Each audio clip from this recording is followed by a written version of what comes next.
Power.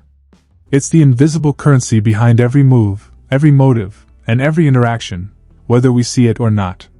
Some people chase it, others pretend they don't care. But the truth is, power is everywhere. In the boardroom. In politics. On social media. Even in your family and friendships. And if you're not aware of how it works, chances are you're being affected by it more than you know. The 48 Laws of Power, written by Robert Greene and published in 1998, is more than just a book, it's a psychological masterclass. A brutally honest guide to the realities of influence, strategy, and survival in a competitive world. With over 1.2 million copies sold, this book has become a modern classic. It's studied by entrepreneurs, celebrities, athletes, CEOs, even prisoners. Why? Because it strips away the illusions and shows you how power actually moves in the real world, not how we wish it did. So, who is Robert Greene? He's not a motivational speaker. He's not here to pat you on the back or feed you empty affirmations. Greene is a historian, strategist, and observer of human nature. He studied classical literature, history, and philosophy, and combined all of that into a sharp, compelling narrative. In the 48 Laws of Power, he draws from 3,000 years of human history, from the ruthless cunning of Machiavelli to the strategic brilliance of Sun Tzu, from the political dance of Queen Elizabeth I to the calculated mind games of Napoleon Bonaparte. These aren't fictional case studies. These are real stories. Real lessons. Real consequences. Now, let's be honest, this book is not warm and fuzzy. It's not about love and light. It's about raw power. The kind that wins wars, secures empires, builds legacies, or destroys people. Greene doesn't tell you to be good or bad, he tells you to be aware. Because the truth is, people are playing power games all the time. At work. At home. Online. In relationships. Sometimes they're subtle. Sometimes they're ruthless. But if you don't know the game, you risk becoming a pawn in someone else's strategy. Each of the 48 laws is a psychological principle wrapped in a story, a truth about how people gain, use, and lose power. Greene explains each law with clarity, then illustrates it with historical examples and real-life drama. From betrayals to bold moves, from seduction to silence, every law is a tool. Some are about asserting dominance. Others are about defense, protecting yourself from manipulation. But every law, without exception, reveals something about the human condition. And here's the thing, you don't have to agree with every law to learn from it. Some may feel harsh, even cold.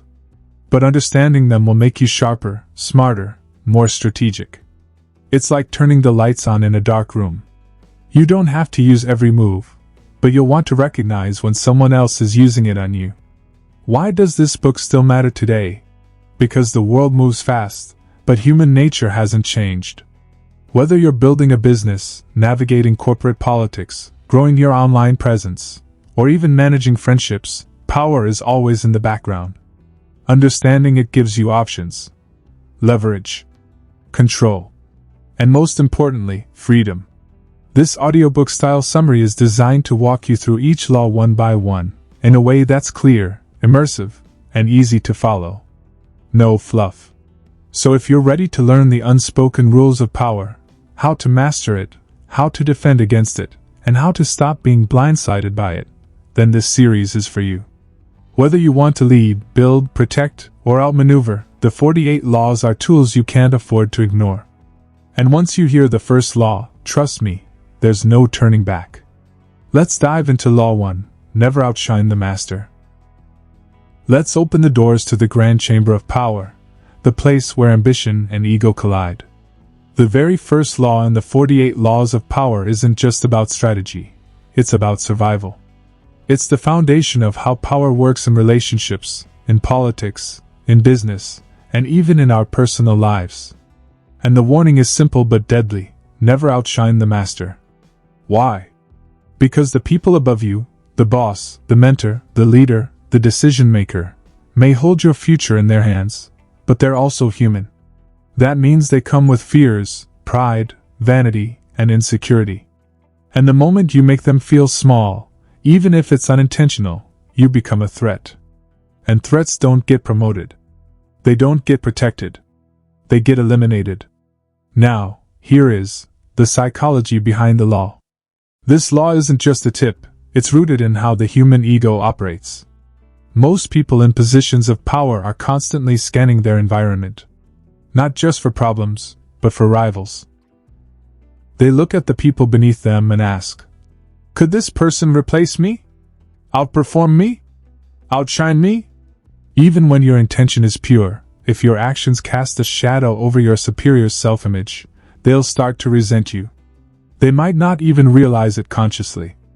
It could show up as passive aggression, as silence, as sabotage. But the seed has been planted, and it grows. Understanding this is essential. Power doesn't just reward talent. It protects comfort. It protects ego. So if you want to rise, don't trigger your superior's insecurities. Soothe them. Feed them. Let them believe they're the reason you're succeeding. And then quietly continue your rise. Next is the rise and fall of Nicolas Fouquet. One of the most dramatic examples of this law in action is the story of Nicolas Fouquet, the brilliant and ambitious finance minister under King Louis XIV of France. Fouquet was a man of taste, vision, and unbelievable charm. He was powerful, respected, and widely admired by the aristocracy. But in 1661, he made a devastating miscalculation. He threw the most extravagant, breathtaking party of the era at his estate, Vaux-le-Vicomte. It was meant to honor the king. Imagine it, the greatest artists, musicians, and poets gathered in celebration. The finest food, wine, and architecture. A living fantasy, orchestrated to showcase not only the glory of the king, but the brilliance of Fouquet as a loyal servant. But instead of feeling flattered, King Louis XIV felt humiliated. Threatened. He looked at the scale of the party and saw a rival. Someone whose wealth, taste, and influence rivaled, or even surpassed, his own. A man who had become too powerful, too admired. Just days later, Fouquet was arrested for embezzlement, though many believe the charges were a cover for the king's personal vendetta. Fouquet would spend the rest of his life in solitary confinement. Not because he was corrupt. Not because he was incompetent. But because he forgot one truth: when you shine too brightly in front of the sun, you get burned. Next, Galileo, the genius who knew better. In contrast, let's look at Galileo Galilei, one of the most brilliant minds in history. He discovered moons orbiting Jupiter, expanded our understanding of physics and astronomy, and essentially rewrote the laws of the universe. Now Galileo could have stood on a rooftop and shouted, "I'm smarter than all of you!" He could have publicly challenged the Catholic Church or tried to prove his intellectual superiority over the nobility. But he didn't. Instead, he played the power game masterfully. He named Jupiter's moons the Medici stars, honoring the ruling family of Florence. He dedicated his discoveries to them, and framed them as patrons of the revolution in science. He made them feel like they were part of the brilliance, like his success was their success.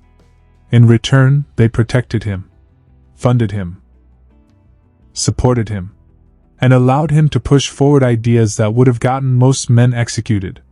Galileo understood, if you want to go far, don't challenge the master. Empower them. Make them feel like they're the light you orbit. And as they rise, so do you. Next is keys to power, how this law works today. Let's talk about modern life. Office politics. Creative industries. Social circles. In all these arenas, the master could be your boss, your manager, a client, a mentor, or even a family member. And the temptation to impress them, to show how good you are, is real. But showing off your brilliance without tact is like lighting a fire in a dry forest. The flames of envy and insecurity can spread quickly. You might think, "I'm just being excellent." But they might think, "This person makes me feel replaceable." And that is the kiss of death in power games. So what do? You shine, but indirectly. You give credit. You share the spotlight. You use language like, with your guidance, or thanks to your leadership, or following your example. This isn't about being fake. It's about being strategic. You're not shrinking your value, you're packaging it in a way that feels non-threatening. People remember how you make them feel. And if you make your superior feel powerful, respected, and secure, they will become your ally, not your enemy. Next is the reversal. Can you ever outshine the master? There are exceptions to this law, but they're rare. If your master is truly secure, emotionally mature, and confident in their legacy, they might enjoy having a rising star under them. They might see your excellence as a reflection of their success as a leader. But here's the catch. You usually don't know how secure someone is until it's too late. So this reversal should be used with extreme caution. If you absolutely must stand out, do it in ways that don't threaten their position. Make them a part of your story. Say things like, "I learned everything from them," or "They opened the door for me." This isn't manipulation. It's emotional intelligence. It's knowing that power flows toward those who can manage not just their own ego, but the egos of others. Now, final reflection, the invisible game. This law teaches us that power isn't always about being the loudest or smartest in the room.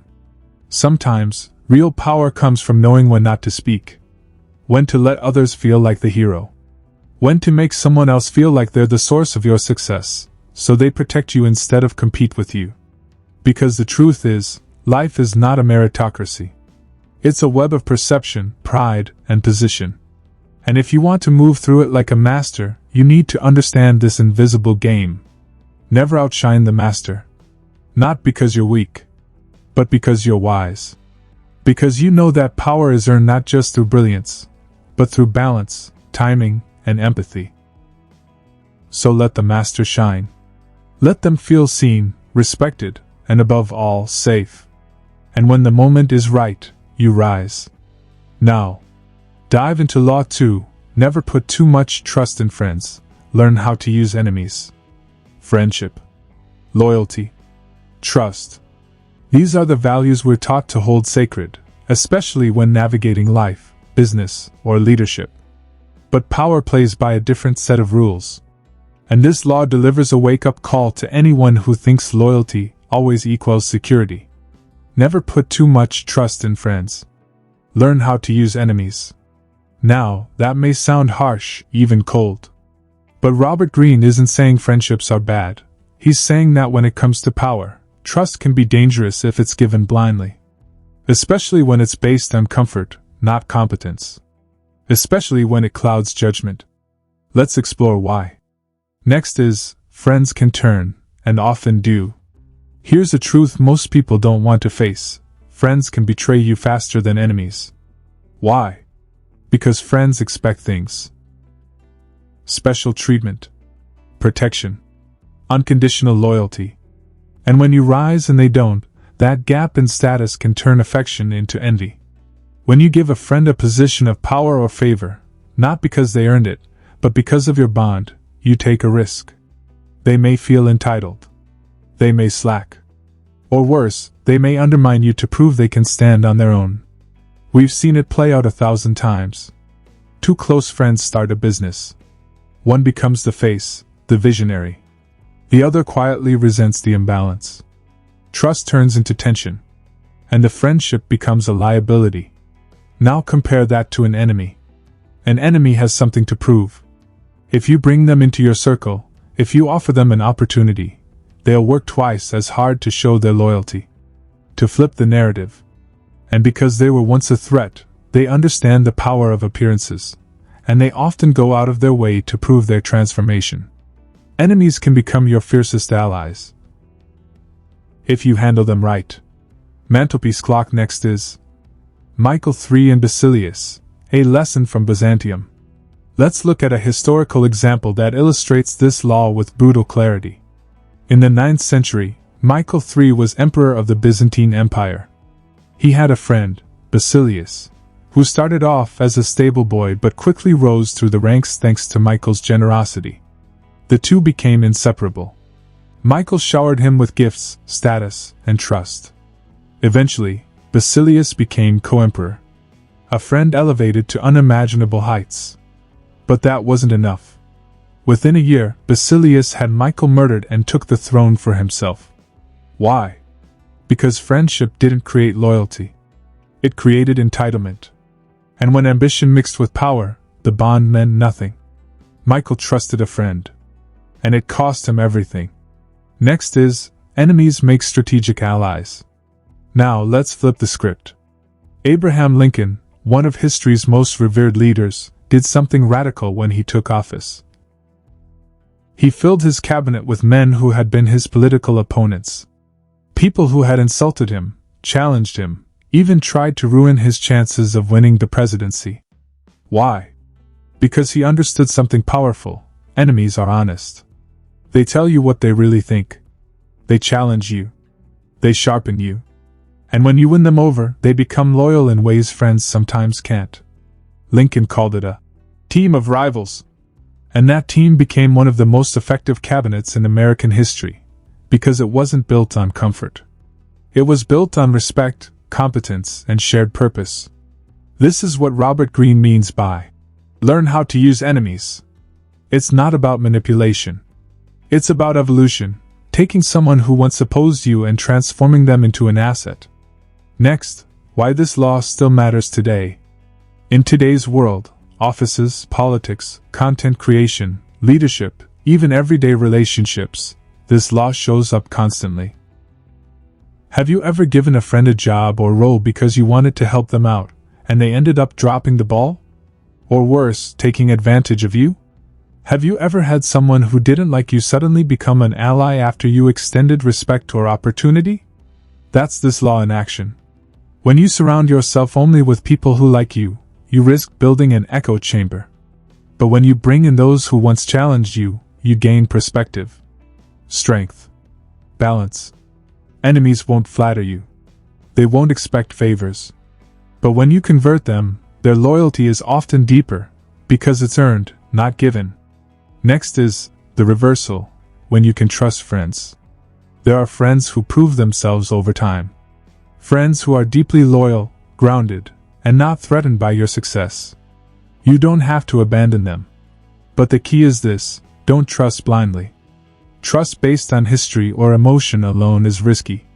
Power must be built on reliability, not sentiment. If a friend has proven they can handle responsibility without letting the relationship interfere, then yes, you can trust them. But always keep your eyes open. Because when emotions run the show, power slips through your fingers. Next is final reflection: play smart, not soft.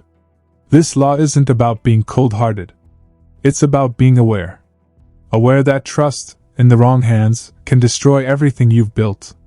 And that sometimes, the people you think you should fear, the enemies, are the ones who can help you most, because their respect has been earned through fire. So don't get too comfortable with comfort. Don't get too lazy with loyalty. Power is not just about who you like. It's about who you can count on. Choose wisely.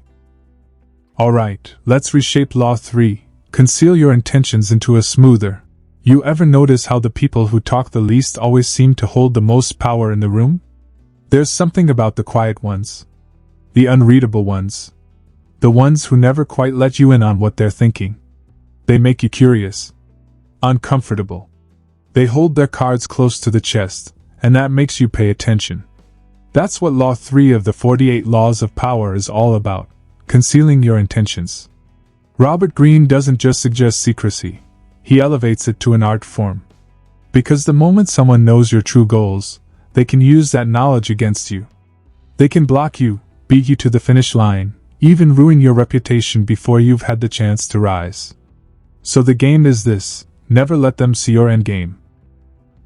Think about it like this. You're climbing a mountain, and halfway up, you shout out to everyone below, "Hey! I'm headed for the top!" Suddenly, all the climbers start reaching for the same peak. Now you're in a race. People are trying to push past you, cut your rope, knock you off balance.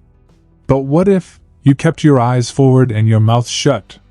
What if you let them believe you were just enjoying the view? By the time they realize you were heading for the summit, you'd already be standing on it. That's the power of concealed intentions. One of history's greatest masters of this law was Otto von Bismarck. In the 1800s, while Europe was a complex tangle of empires and egos, Bismarck dreamed of uniting Germany. But he didn't announce it. He didn't call for revolution or declare war right away. No, he played a slower, smarter game. On the surface, he was a diplomat. Polite. Cooperative. He formed alliances with Austria, with France, even with Russia. All smiles and handshakes. But behind the curtain, he was setting traps. Quietly shifting allegiances. Starting small wars with surgical precision. And before anyone saw it coming, Germany was unified, and Bismarck was the one holding it together. He didn't push. He didn't shout. He concealed his plan until the moment it was too late for anyone to stop him. That's the kind of power Greene wants us to understand. In today's world, it plays out differently, but just as dangerously. People overshare. All the time. You've seen it, on social media, in group chats, even in meetings. They announce every new idea, every dream, every move they might make. And you know what that does? It gives the world a chance to interfere. To criticize. To discourage. Sometimes even to steal it. Ever told someone your dream and immediately felt the air change? Maybe they gave you that fake smile, or the kind of support that drips with subtle doubt. That's ambitious. You sure you can pull that off? And suddenly your confidence starts to slip. You question yourself. You slow down. That's the danger of being too open too early.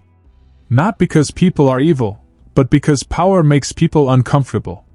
Your boldness might challenge their sense of control. So Greene says, don't let them see it coming. Talk less. Move quietly. Distract them if you have to. Let them think they've got you figured out while you're already on your way to something much bigger. Steve Jobs did this constantly. At Apple, even his own teams were kept in the dark about what was coming next. Secrecy wasn't a preference, it was a strategy. It built anticipation. It created shock value. Competitors couldn't keep up because they never saw what was coming. That's what happens when you move in silence. You make noise without even speaking. But let's be clear, this law isn't about being sneaky for the sake of manipulation. It's about protection. About creating space for your ideas to grow before the world tries to shrink them. About making sure that your momentum doesn't get disrupted before you're ready. Because people will question your moves. Challenge them. Imitate them. And if they can anticipate your next step, they might just step ahead of you. So instead you smile. You nod. You say less than what's on your mind. You give them just enough to feel comfortable, and you keep the rest for yourself. You stay light on your feet, quick to adapt, slow to reveal. And when the moment's right, when everything's in place, when your foundation is solid, you reveal the truth. But by then, it's no longer just a plan. It's already happening. It's already real. And no one can stop you. That's the game. Don't declare your dreams. Don't explain your every move. Let your results speak louder than your intentions ever could. Because when they can't predict you, they can't prepare for you. And that right there is power. You walk into a room. Everyone's talking, loud voices, strong opinions, a swirl of noise. But then, there's that one person. Sitting still. Not saying much. Just observing. Maybe they give a nod. Maybe they say one or two words, and yet, those words land heavier than everyone else's combined. That person holds the room. That person has presence. Law 4 of the 48 Laws of Power tells us exactly why. Always say less than necessary. This law isn't about being shy. It's not about hiding. It's about choosing silence, or minimal speech, as a weapon. As a shield. As a source of control. Because here's the truth, the more you say, the more ordinary you seem.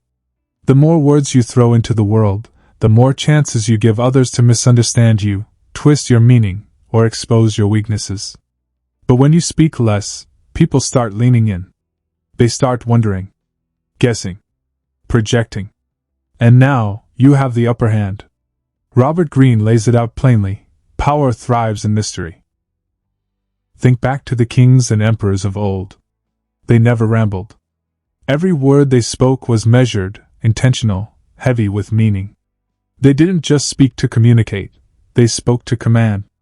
And the weight of their silence often said more than any speech could. In contrast, those who talk too much give themselves away. They reveal their intentions, their insecurities, their lack of control. They try to dominate with noise, but instead, they weaken their presence. And here's the paradox. People think talking more makes them sound smarter. They think over-explaining their ideas, repeating their points, filling the silence, will make them look confident. But the opposite is true. Because power doesn't need to announce itself. It simply is. Let's zoom in on a real historical moment. During the reign of Louis XIV, the Sun King of France, the royal court was a place of intense strategy and social maneuvering. Nobles fought for influence, whispering, flattering, backstabbing. All in the hopes of earning the king's favor. And Louis? He barely said a word. He spoke with slow, deliberate rhythm. Rarely showed emotion. Never over-explained. His silence forced others to project their desires onto him, to interpret his expressions, to fight for his approval.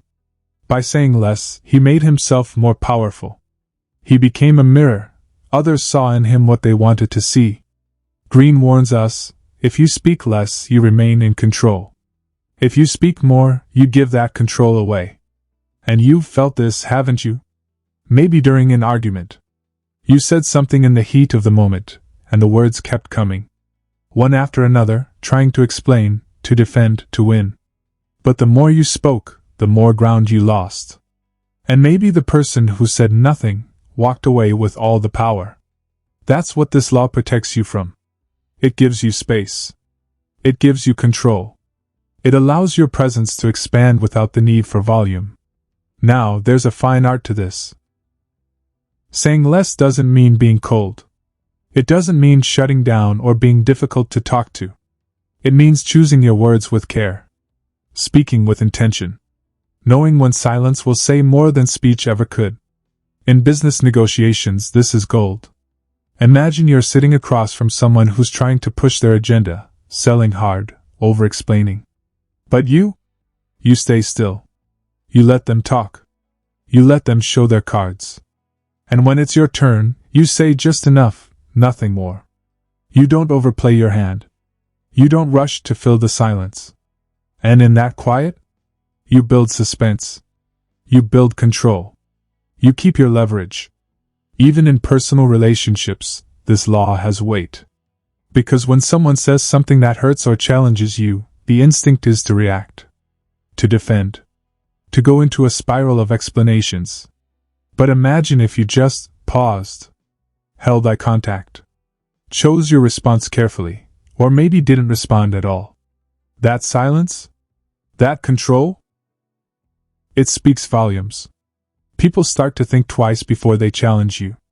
They start to respect your presence. Because you're not just reacting, you're mastering the moment.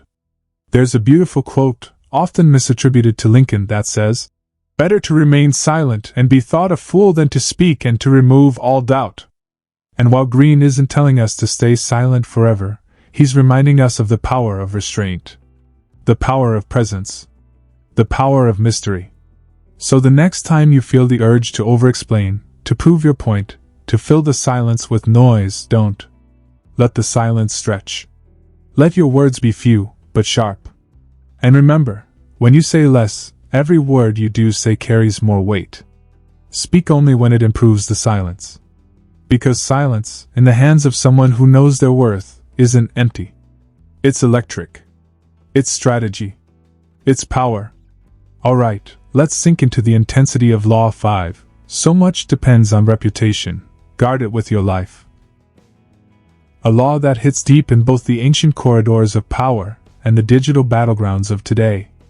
As always, this is your immersive, American-style narration, built to grab attention and hold it like a firm handshake that doesn't let go. There's something you carry with you everywhere, something that walks into the room before you do.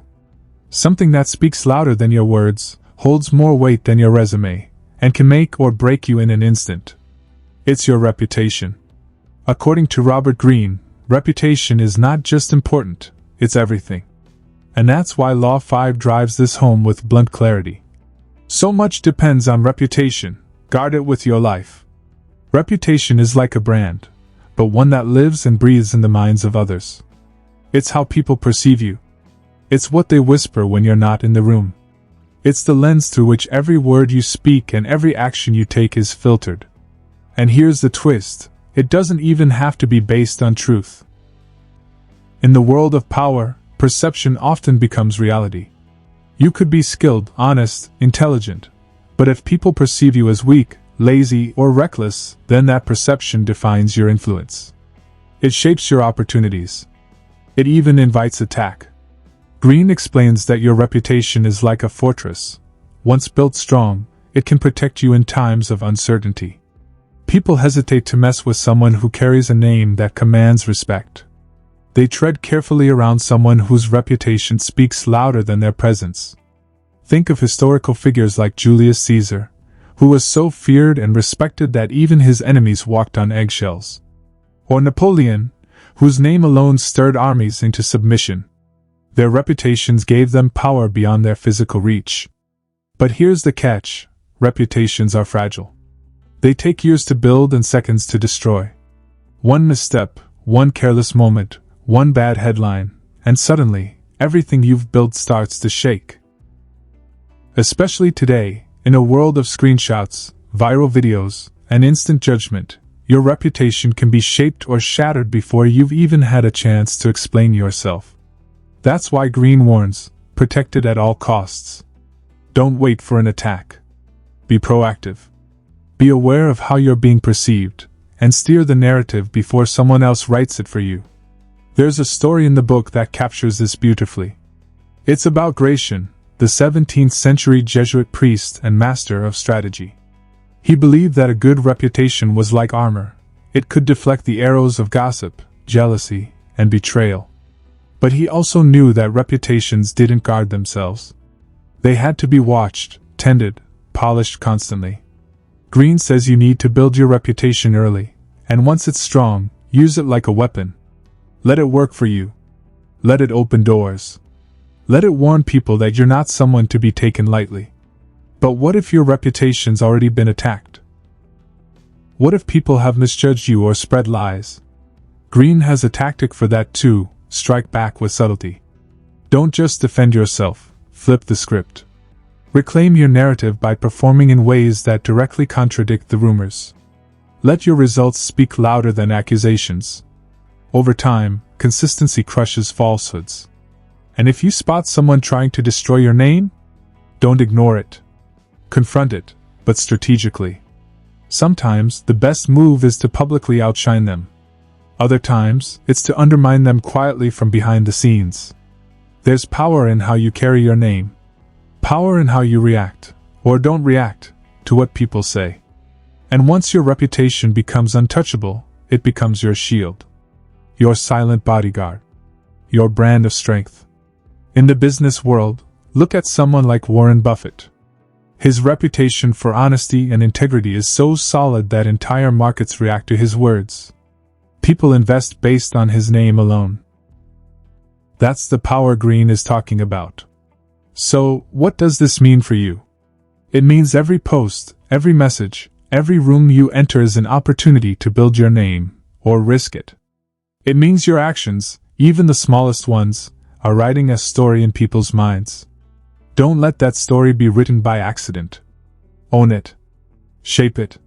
Guard it like your life depends on it, because in the world of power, it just might. And when your name carries weight, when your reputation walks into the room before you, you won't have to fight every battle. Most of the time, your reputation will fight it for you. ETs keep this power journey rolling. Welcome to Law 6, Court Attention at All Costs, a law that might feel uncomfortable at first, but once you understand its raw truth, it becomes impossible to ignore. This is where strategy meets psychology, and invisibility becomes your greatest enemy. Have you ever walked into a room and felt invisible? Like no one noticed you were there, no one cared? It's a quiet kind of pain. But beyond the emotional sting, there's something far more dangerous happening. Invisibility equals powerlessness. That's what Robert Greene is warning us about in Law 6, court attention at all costs. Let's break it down. In today's world, we're flooded with information, faces, names, voices, opinions. It's overwhelming. People scroll past your face, forget your name, tune out your voice in seconds. So if you want to have influence, real influence, you've got to stand out. You have to command attention like your life depends on it. Because in the world of power, being overlooked is the same as being irrelevant. And this isn't about ego. It's about survival. Greene says power is never neutral. It's either rising or falling. And the person who fails to draw attention starts to fade, little by little, until they disappear entirely. But the one who learns how to grab attention, on their terms, with intention, they stay unforgettable. Think about P.T. Barnum, the ultimate showman of the 19th century. He wasn't necessarily the most talented businessman, or the most educated. But what he mastered was spectacle. He knew that if he wanted people to pay, they had to look first. He made headlines, stirred controversy, created buzz, anything to keep people watching. Barnum didn't just court attention. He made it an art form. And here's where this law gets even deeper. It's not just about being seen, it's about being talked about. Because when people are talking about you, you're in the game.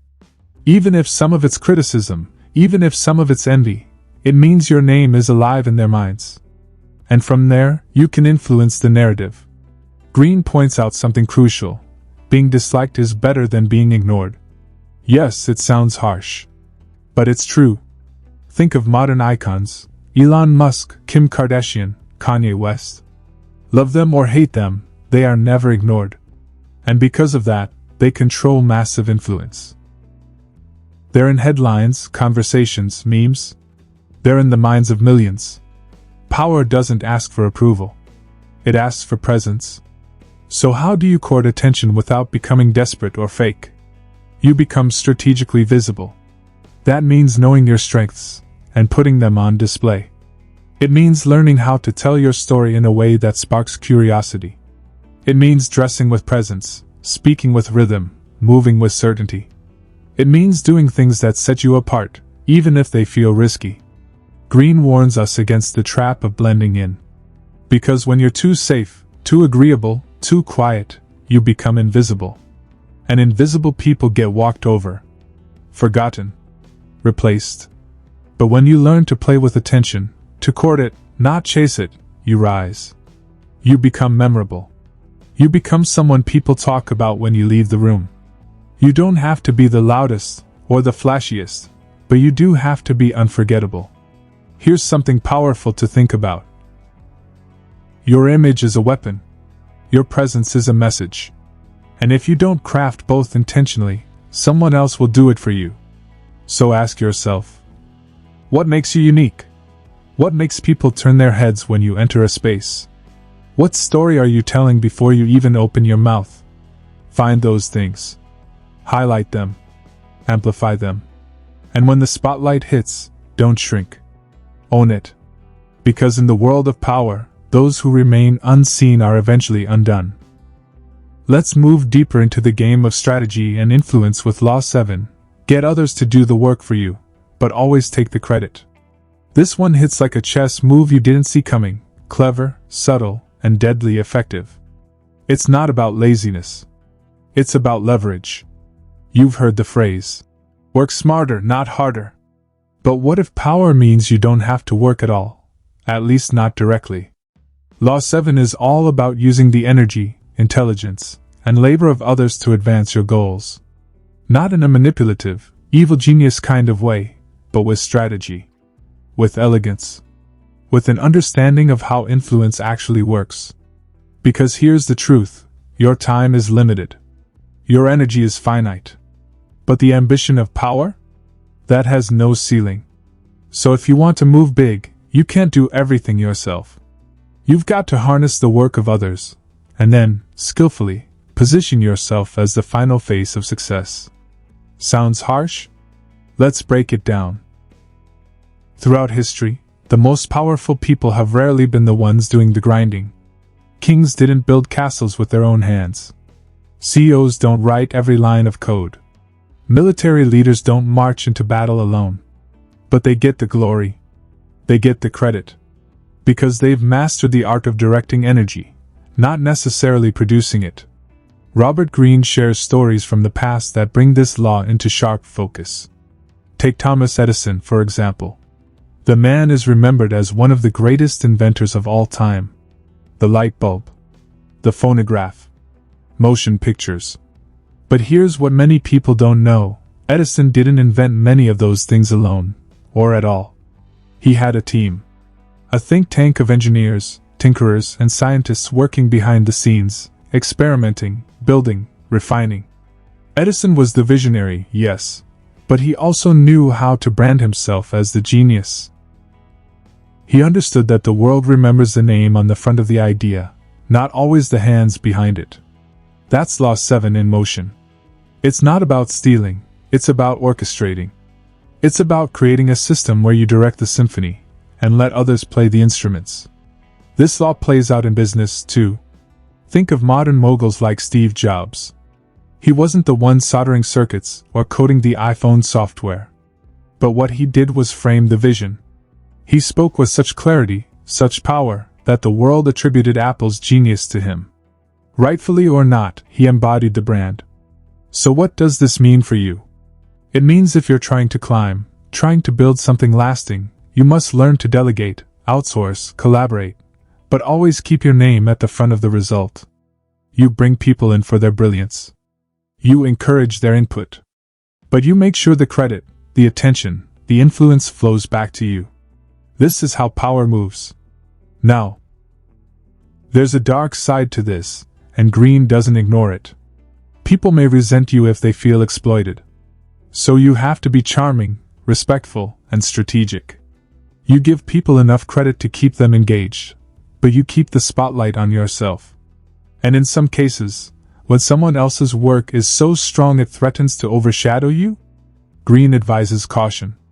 Either absorb that person into your circle or distance yourself, because letting someone else shine too brightly can dim your power. It's not about being selfish. It's about protecting your position. You're building a throne, not just a portfolio. Greene pushes this law because he knows something most people don't like to admit. The world doesn't always reward the hardest worker. It rewards the perceived leader, the face of the idea, the one who shows up at the right moment, takes ownership, and keeps moving forward. So if you're grinding behind the scenes, doing all the work, and someone else is getting the praise, maybe it's time to flip the script. Ask yourself, are you building your empire, or someone else's? Are you using your team as a foundation, or letting them stand taller than you? Are you letting your name become synonymous with success, or just another name in the credits? You're allowed to lead. You're allowed to build systems that serve you. You're allowed to stand at the front of your own parade. Just remember, power is a game of perception. The one who controls the narrative often controls the throne. Now let's move into Law 8. Make other people come to you. Use bait if necessary. This is where the game of power starts to feel a lot like chess, less about movement, more about position. It's about luring, not chasing. Controlling, not reacting. This law is pure strategy, calculated, composed, and deeply psychological. Here's something most people never realize. The person who moves first is often the one who loses power. Why? Because movement implies need. It shows that you're the one pursuing, chasing, reaching. And in the game of power, the one who chases is always at a disadvantage. Robert Greene breaks this down with surgical precision in Law 8. He says, make other people come to you, use bait if necessary. In other words, don't run after power, set the trap, and let it come to you. Let's step into the mindset of this law. Think about a master negotiator, a seasoned leader, a powerful influencer. Do they beg? Do they plead? Do they constantly throw themselves forward hoping to be seen? No. They sit still. They create value. They build mystique. And then, they wait. They wait for others to make the first move. Because when someone comes to you, the dynamic shifts. Now they're on your turf. They're playing by your rules. They're already signaling that you have something they want. That gives you leverage. This law is about flipping the power dynamic. Greene illustrates this with brilliant examples, one being from ancient China, General Zhuge Liang, a master of psychological warfare. In one legendary battle, he faced an overwhelming enemy force. Instead of running or preparing a traditional defense, he ordered the city gates to be opened.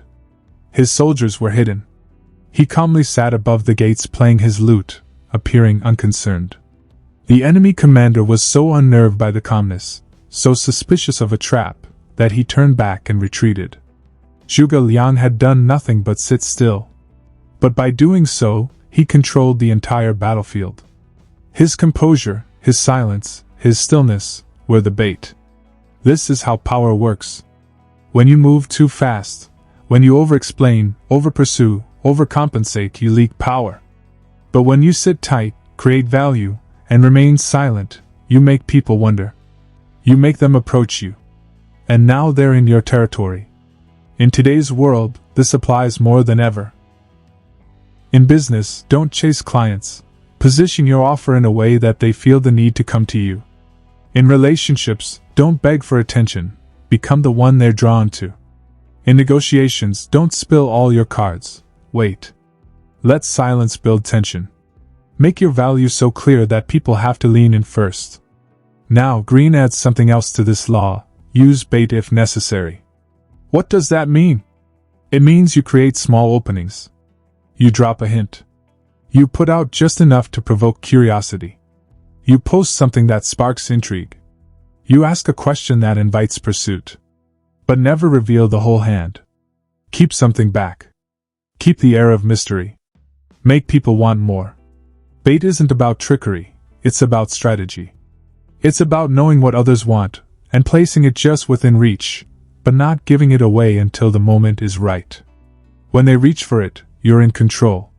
This law also reminds us that being reactive, emotionally, strategically, or energetically, is dangerous. When you constantly respond to others' moves, you lose the upper hand. But when you create a position so strong that people must come to you, the power flips. Because here's the deeper truth of Law 8. Power belongs to the one who controls the frame. The one who sets the terms. The one who waits, not the one who runs.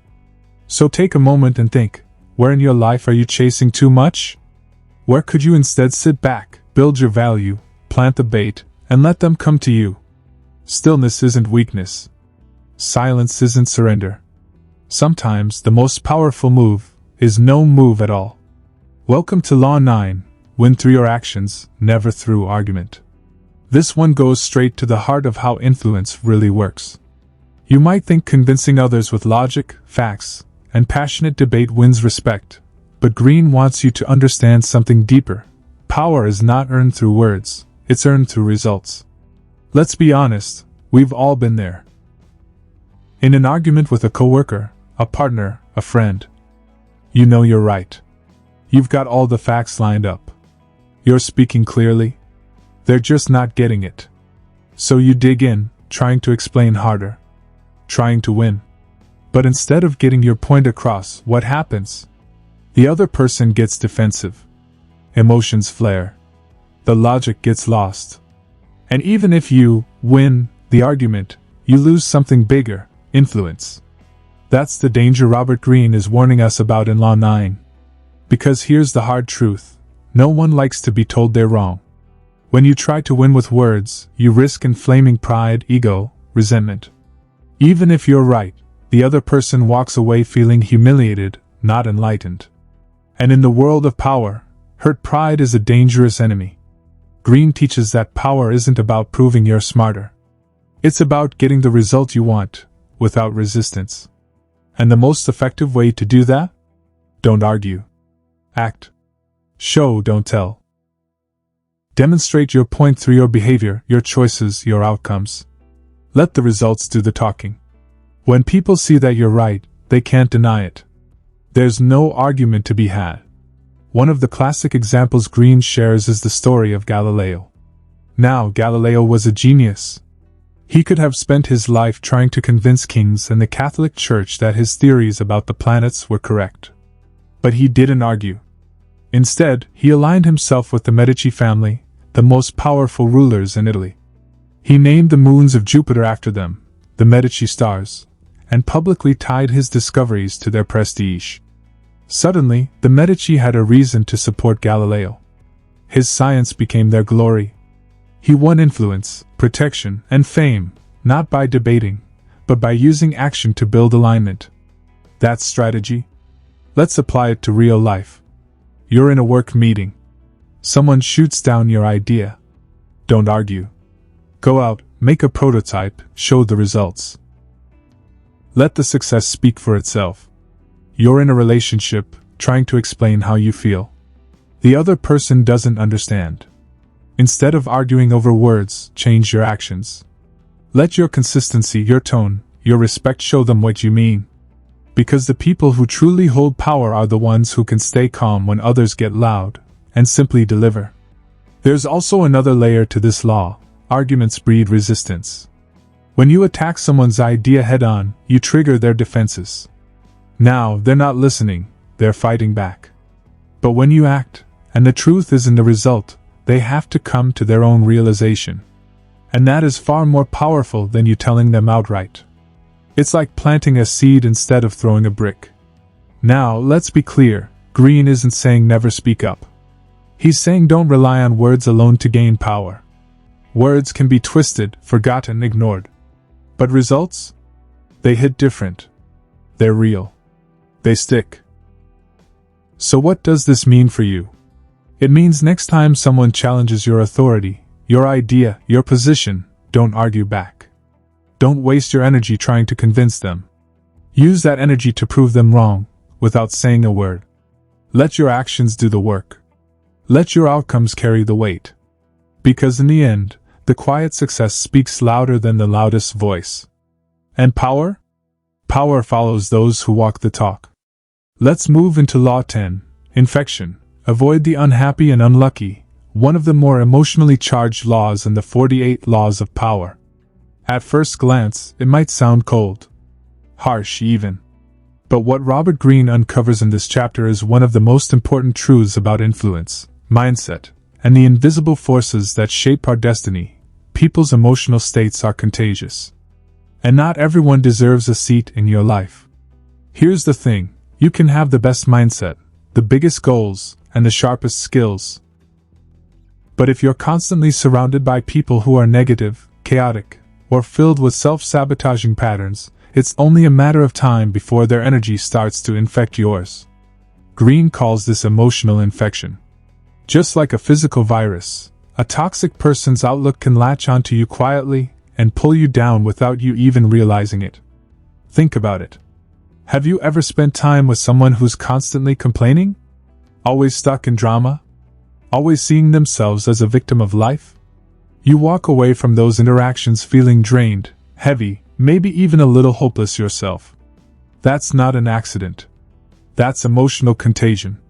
In Law 10, Greene warns us that these individuals, the chronically unhappy, the perpetually unlucky, don't just bring their problems with them.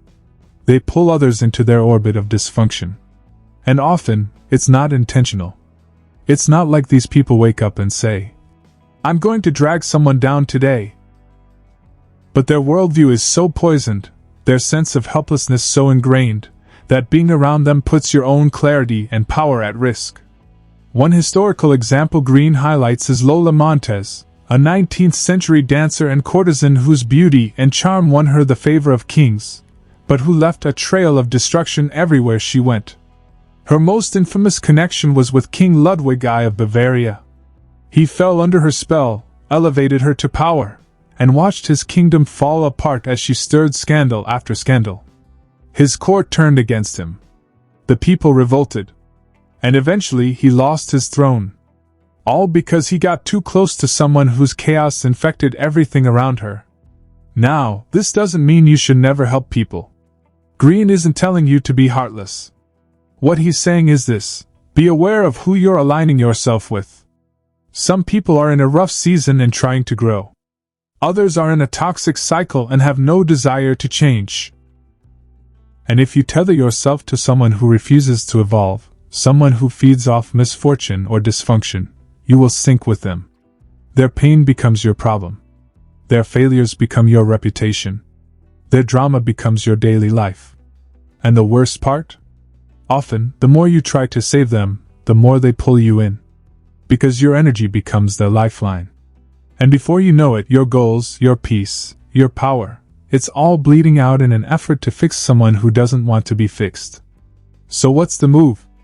Distance. Not in cruelty, but in clarity. You don't have to announce it. You don't have to explain. You simply step back and protect your space. Because your energy is your most valuable resource. And if you want to build anything meaningful in this life, peace, success, purpose, you can't afford to waste that energy on people committed to staying stuck. Now, Greene also flips this law with a warning: the opposite is true too. Just like misery is contagious, so is excellence. Surround yourself with people who are emotionally solid, ambitious, curious, grounded, and you rise. You catch their fire. Their perspective shapes yours. Their energy lifts yours. And suddenly your whole world starts to shift in powerful new directions. So take a moment and ask yourself, who's in your circle? Are they lifting you up, or dragging you down? Are they showing you what's possible, or drowning in what's broken? And most importantly, what kind of energy are you allowing to influence your life? Because at the end of the day, power isn't just about dominance. It's about discernment. Knowing who to trust, who to follow, who to let in, and sometimes, who to walk away from, quietly, and for good. Let's step into Law 11. Learn to keep people dependent on you, one of the most strategic, and yes, controversial, laws in the 48 Laws of Power. At its core, this law is about creating leverage. It's about making yourself so valuable, so replaceable, that people cannot function without you. And once you hold that position, you hold the power. Now let's be real. The idea of keeping people dependent might sound manipulative on the surface. But Greene isn't just talking about control for the sake of domination. He's talking about security, longevity, the kind of power that doesn't get shaken by change or competition. Because here's the truth, in any dynamic, business, politics, even relationships, if someone can easily replace you, you are expendable. But if you've positioned yourself as the person who holds the key knowledge, the essential skill, the one-of-a-kind perspective, or the unique connection, then suddenly, no one can afford to cut you out. That's the heart of this law. Be needed. Deeply needed. And you'll never be powerless. Greene brings this idea to life through the story of Nicolas Fouquet, the finance minister under King Louis XIV. Fouquet was ambitious and flashy. He threw an extravagant party at his personal chateau, trying to impress the king and secure his future. But it backfired. Why? Because he showcased his independence, his wealth, his popularity. In doing so, he revealed that he might not need the king. And the king didn't like that one bit. Shortly after, Louis XIV had him arrested and imprisoned for life. Why did it happen? Because Fouquet made himself look too powerful, and not indispensable enough. Compare that with the example of Finance Minister Colbert, who succeeded Fouquet. Colbert did the opposite. He made himself quietly essential. He handled delicate affairs, solved problems no one else could, and positioned himself as someone the king relied on. He didn't seek the spotlight. He became necessary. And that protected him. This law isn't about being flashy. It's about being smart. Think of it in modern terms. In your career, don't just be good at your job. Be the one who knows the system inside out. Be the one people turn to when things fall apart. Learn something no one else on your team knows. Become the go-to. That's how you secure your position. In relationships, bring value beyond surface-level connection. Be the emotional anchor. The visionary. the one who helps others grow. That's how you become unforgettable. In business, don't just sell a product. Build a brand. Build trust. Build systems people depend on. Because the more someone needs what you offer, the more control you retain. Here's the catch, though, and Greene is crystal clear on this: never teach people everything. If you give away all your secrets, all your processes, all your leverage, you've handed them the keys to replace you. Always hold something back. Keep a piece of the puzzle only you can complete. That's not about being selfish. It's about being strategic. This law teaches you to play the long game. If you're constantly trying to chase power by proving yourself over and over, you'll burn out. But if you embed yourself into the very structure of success, if your presence becomes critical, then people won't want to remove you. They can't. And that's power. Silent. Lasting. Unshakable. So ask yourself, where in your life are you too replaceable? Where can you build a skill, a connection, or a role that makes you essential? And are you protecting your value, or giving too much of it away? Because when you make people dependent on you, not out of manipulation but out of true value, they will protect you. Not out of love, but out of necessity. And in the game of power, that's the kind of protection that lasts. Now we arrive at Law 12. Use selective honesty and generosity to disarm your victim. This law taps into something deeply human: trust. But Robert Greene, as always, doesn't just accept trust at face value. He shows us how, in the pursuit of power, honesty can be used as a tactic, not just a virtue. So here's the psychological twist: people expect deception in power plays. They're naturally suspicious when you're doing too well, winning too often, or when your charm feels a little too smooth. But if you surprise them, with a moment of sincerity, a generous gesture, or a small confession, you short-circuit that suspicion. Their guard drops. Suddenly, you're not a threat, you're trustworthy. And that's when you strike, not with malice, but with influence. Now, this isn't about lying or manipulation for evil. Greene's point is this: when used strategically, selective honesty can open doors that brute force or argument never could. It disarms. It disorients. It builds an emotional bridge. And if you're playing the long game, that bridge is everything. One of the most striking historical examples Greene gives is of the con artist Victor Lustig. Lustig once swindled Al Capone, yes, that Al Capone, by gaining his trust through an act of honesty. Here's what happened. Lustig approached Capone with a supposed investment scheme and asked for $50,000. He took the money but never invested it. Instead, he kept it in a safe for 2 months, then returned the full amount to Capone, claiming the deal had fallen through. Capone was stunned by the integrity, so much so, he trusted Lustig completely and gave him money freely from then on. That's when Lustig made his real con. The lesson? One powerful act of honesty can buy trust that lasts, even from the most dangerous people. Now, let's bring this down to modern life. Say you're negotiating a deal. If you start by giving something up, something small, something that seems like a sacrifice, you create a sense of fairness. Your opponent relaxes. They feel safe. But what you've actually done is positioned yourself to win the bigger play. Or let's say you're managing a team. You admit a mistake you made. Something minor, human. Suddenly, your team respects you more. They feel like you're one of them. But now, they're far more likely to follow your lead without question next time, because you've built trust. That's the power of selective honesty. Not all honesty. Not reckless openness. Selective. Strategic. Controlled. And let's not forget the second part of this law, generosity. When you give freely, when people see you giving, whether it's time, resources, or recognition, it builds an image of kindness and loyalty. But it also creates something else, a sense of obligation. People feel indebted to you.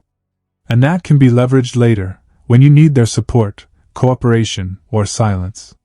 This is why powerful people often appear generous. Because generosity makes others feel safe.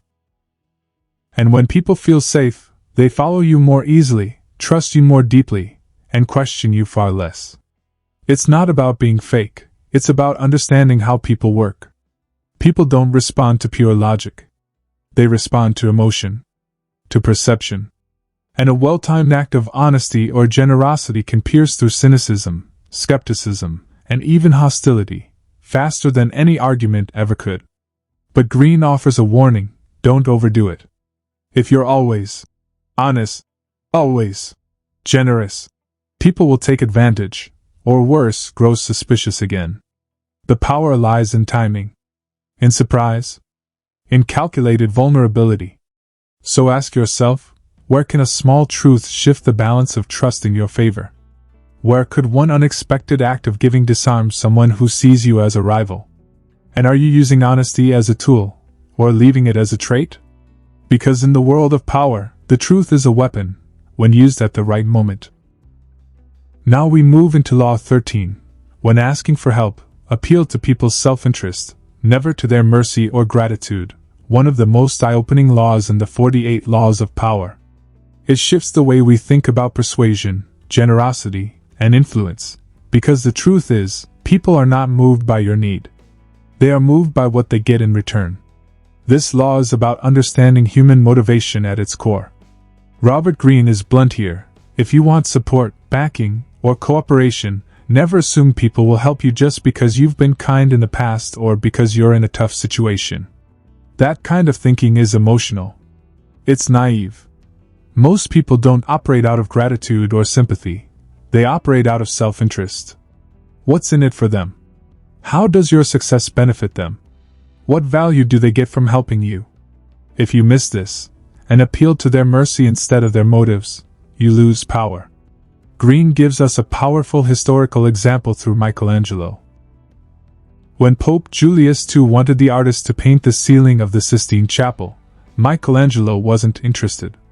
He preferred sculpture and wanted to avoid the politics of the Vatican. But the Pope didn't beg. He didn't plead. He appealed to Michelangelo's pride. He made it seem like this would be the greatest artistic challenge of the age, one worthy of Michelangelo's genius. The result? Michelangelo took the job, and gave the world one of the greatest masterpieces of all time. That's the core of this law: people will move mountains if it aligns with their desires, ego, or advantage. But rarely for guilt, duty, or sentiment. Now, let's bring this into today's world. Imagine you're trying to get a business partner on board. Instead of saying, "I really need your help," flip it to, "Here's how this will make you stand out. Here's how this increases your reach, your influence, your earnings." Speak directly to what they want, not what you need. Even in friendships or leadership, this law plays out. If you want someone to join a cause, don't beg. Instead, show them what's in it for them: status, purpose, visibility, impact. Make them the hero of the story. That's how you earn real commitment. And yes, this can feel uncomfortable at first. We're taught to believe that people help out of kindness. And sure, sometimes they do.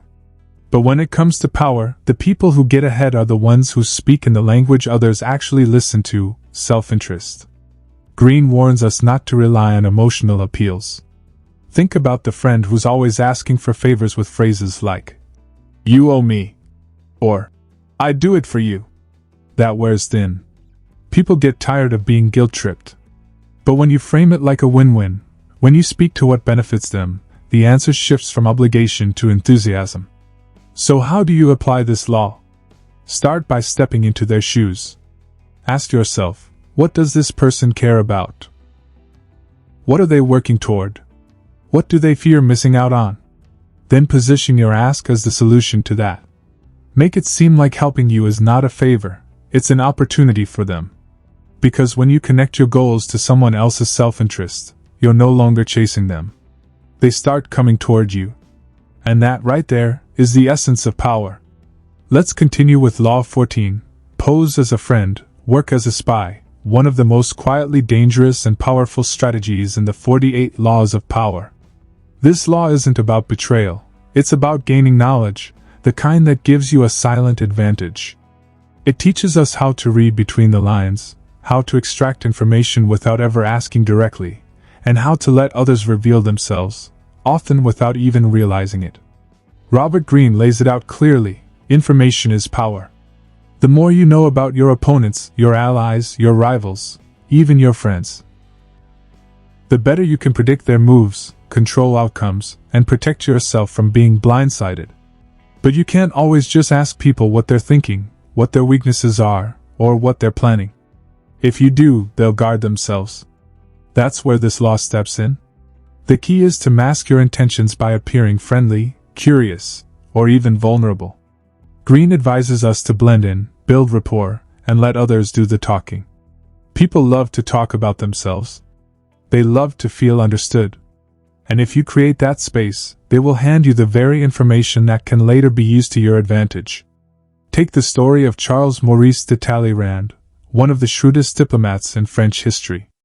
Talleyrand had a genius for listening, for letting others believe he was weak or indifferent. But behind the scenes, he gathered secrets from every corner of the court. He cultivated friendships, asked innocent questions, listened carefully to gossip, and then used those insights to outmaneuver rivals, influence policy, and position himself with almost supernatural precision. He posed as a friend, but he worked as a spy. Now, let's apply this to modern life. Say you're in a competitive work environment. Instead of being blunt or aggressive in strategy meetings, you come off as laid back, even a little clueless. People start to let their guard down around you. They speak more openly. They underestimate you. But while they're talking, you're observing. You're reading body language, watching alliances form, noticing who's insecure and who's overconfident.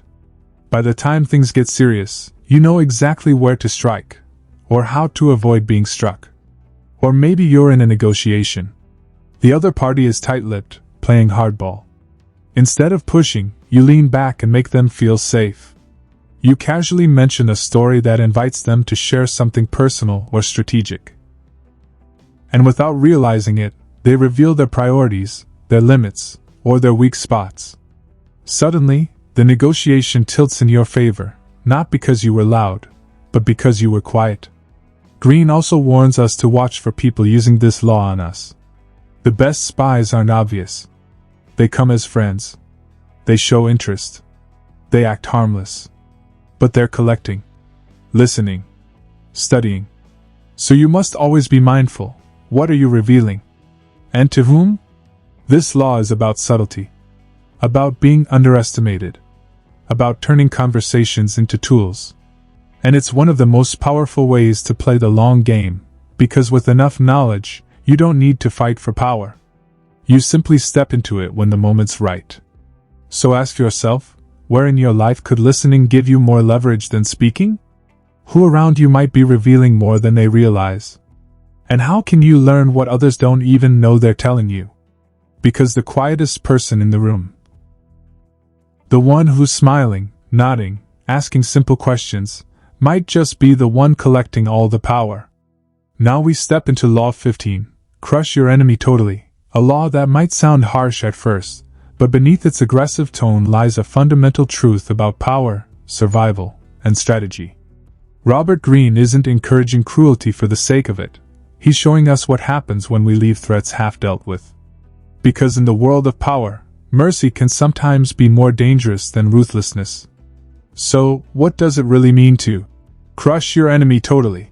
It's about finishing the job, not leaving any chance for your opponents to regroup, rebuild, or retaliate. Greene is clear: when someone feels defeated but not destroyed, they will bide their time. They'll wait for a weak moment. And when that moment comes, their revenge will often be stronger, more calculated, and more brutal than you ever expected. History backs this up time and time again. One of the most chilling examples Greene uses is from ancient Rome, Julius Caesar and Pompey. When Caesar defeated Pompey in battle, he didn't immediately go in for the kill. He hesitated. He showed mercy. But Pompey used that mercy to flee, to regroup, and to become a greater threat. Eventually, Caesar had to chase him down and deal with the situation anyway, this time with more bloodshed and political fallout than if he had acted decisively from the start. The same principle played out with Louis XIV of France. When he was consolidating his power, he understood that leaving his enemies with even a sliver of influence could threaten his entire reign. So he didn't compromise. He exiled, imprisoned, even executed when necessary, not out of bloodlust, but out of a cold understanding of what it takes to build an unshakable foundation of power. Greene's point is this: when your goal is dominance, whether in politics, business, or personal power, you cannot afford to leave threats alive. Mercy feels noble, but in the long run, it often gives birth to resentment and vengeance. Now, let's shift this into the real world. Say you're in a competitive workplace. You've exposed a rival who is undermining you, spreading rumors, or blocking your advancement. You have the chance to remove them from the picture, get them transferred, reassigned, or outed. But instead, you show restraint. You let them stay, maybe even try to rebuild the relationship. But deep down, they haven't forgotten. They're bruised, humiliated, and now, even more determined. They start working behind the scenes, slowly, quietly. 6 months later, you find yourself isolated, undermined, and questioning why you didn't act when you had the chance. That's what Greene is warning us about. It's not about being cruel, it's about being clear. You either end the threat completely, or it will return stronger. This law also plays out in emotional dynamics. Ever had someone in your life who kept sabotaging you? A friend, a partner, a family member?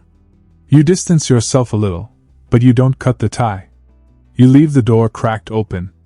And before long, they walk right back in, bringing the same chaos, the same manipulation.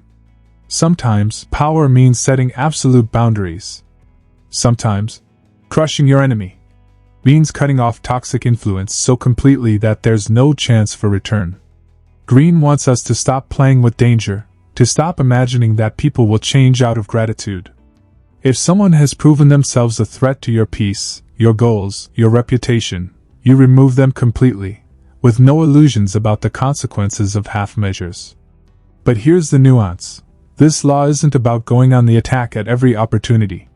It's about recognizing when an enemy is already wounded, and knowing that's the most dangerous time. Because when people feel cornered, when they've got nothing to lose, they'll stop playing fair. So if you've gone to battle, finish the war. Ask yourself, are you leaving the door open for someone who's already tried to harm you? Are you showing mercy out of guilt, or out of fear of being the bad guy? And what would true, clean resolution look like? Not revenge, but complete closure. Because power, at its core, isn't always about force. Sometimes, it's about finality. And in Greene's world, a threat that isn't destroyed is a threat that will return. Let's move into Law 16. Use absence to increase respect and honor, a strategy that flips the usual logic of power on its head. In a world obsessed with visibility, with being constantly present, Robert Greene reminds us of something timeless. Sometimes, the most powerful move is to step away. We live in a time where people believe they need to be everywhere, posting, attending, showing up, constantly in motion. But this law reveals a different truth. Too much presence can make you common. Too much accessibility, and you lose your mystique. People start to take you for granted.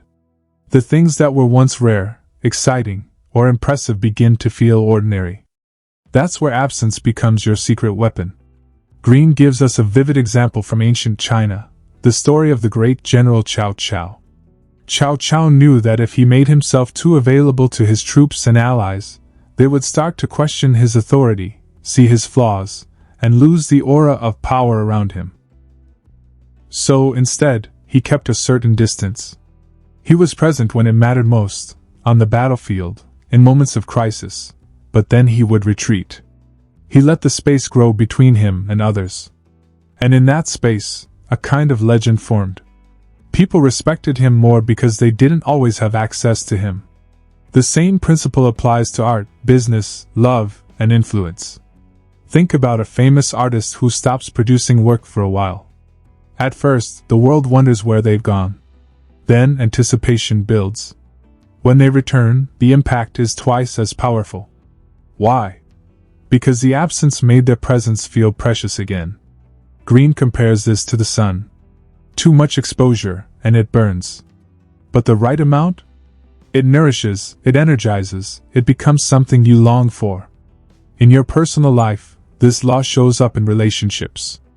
If you're always available, always answering calls, always saying yes, people start to assume you'll always be there. Your time feels cheap. But when you step back, when you say no more often, when you remove yourself intentionally, people start to notice the gap. They start to miss your energy, your input, your presence. And just like that, your value increases, not because you did more, but because you withheld. In the workplace, if you're constantly present in every meeting, every email thread, every conversation, you become background noise. But if you become more selective, show up only when your insight or leadership is truly needed, your words carry more weight. Your presence commands attention. Greene warns, though, this law must be used strategically, not as a form of withdrawal or isolation. If you disappear completely, you risk being forgotten. The goal isn't to vanish, it's to create controlled scarcity. Enough distance to spark desire, curiosity, and respect. But not so much that people replace you. And here's the key psychological insight. Humans often desire what they can't always have. Familiarity dulls the edge of fascination. But absence? It brings back mystery. It makes people wonder about you, talk about you, even elevate you in their minds. So ask yourself, where are you giving too much of yourself? Who in your life has stopped appreciating your presence? And how can stepping back, just a little, make you more respected, more valued, and more powerful? Because sometimes silence speaks louder than words. And sometimes being missed is more powerful than being seen. Now we step into Law 17. Keep others in suspended terror. Cultivate an air of unpredictability. A law that taps into the raw, primal emotions that shape how people respond to power. Robert Greene lays it out like this. When people can't predict your next move, they can't prepare for it. And when they can't prepare for it, they become unsure, anxious, even afraid. That's where power begins to take root, not just in action, but in unpredictability. At first, it might sound manipulative. Maybe even a little theatrical. But think about real life. How do you feel when you can't read someone? When someone doesn't behave the way you expect? There's a tension, a discomfort, sometimes even fear. That's the kind of invisible leverage Greene is talking about here. He draws on powerful historical examples, but none more compelling than Richard Nixon and his madman theory. During the Cold War, Nixon deliberately cultivated the image that he might be irrational, even dangerous. He wanted enemy nations, especially the Soviet Union, to believe he could lash out at any time, without warning. That unpredictability made them more cautious, more deferential, less likely to provoke. It wasn't about being unhinged.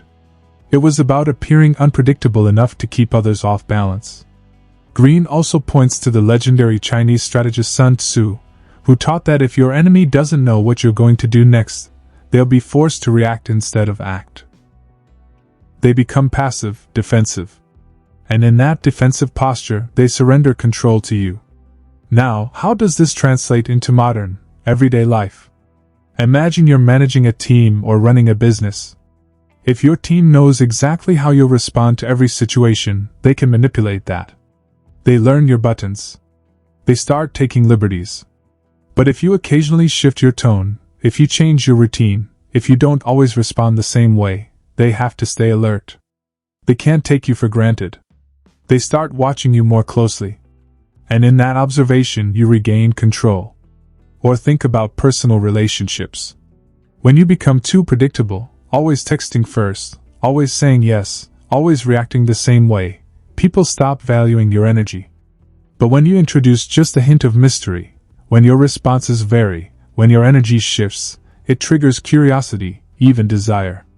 People lean in. They want to figure you out. That's influence.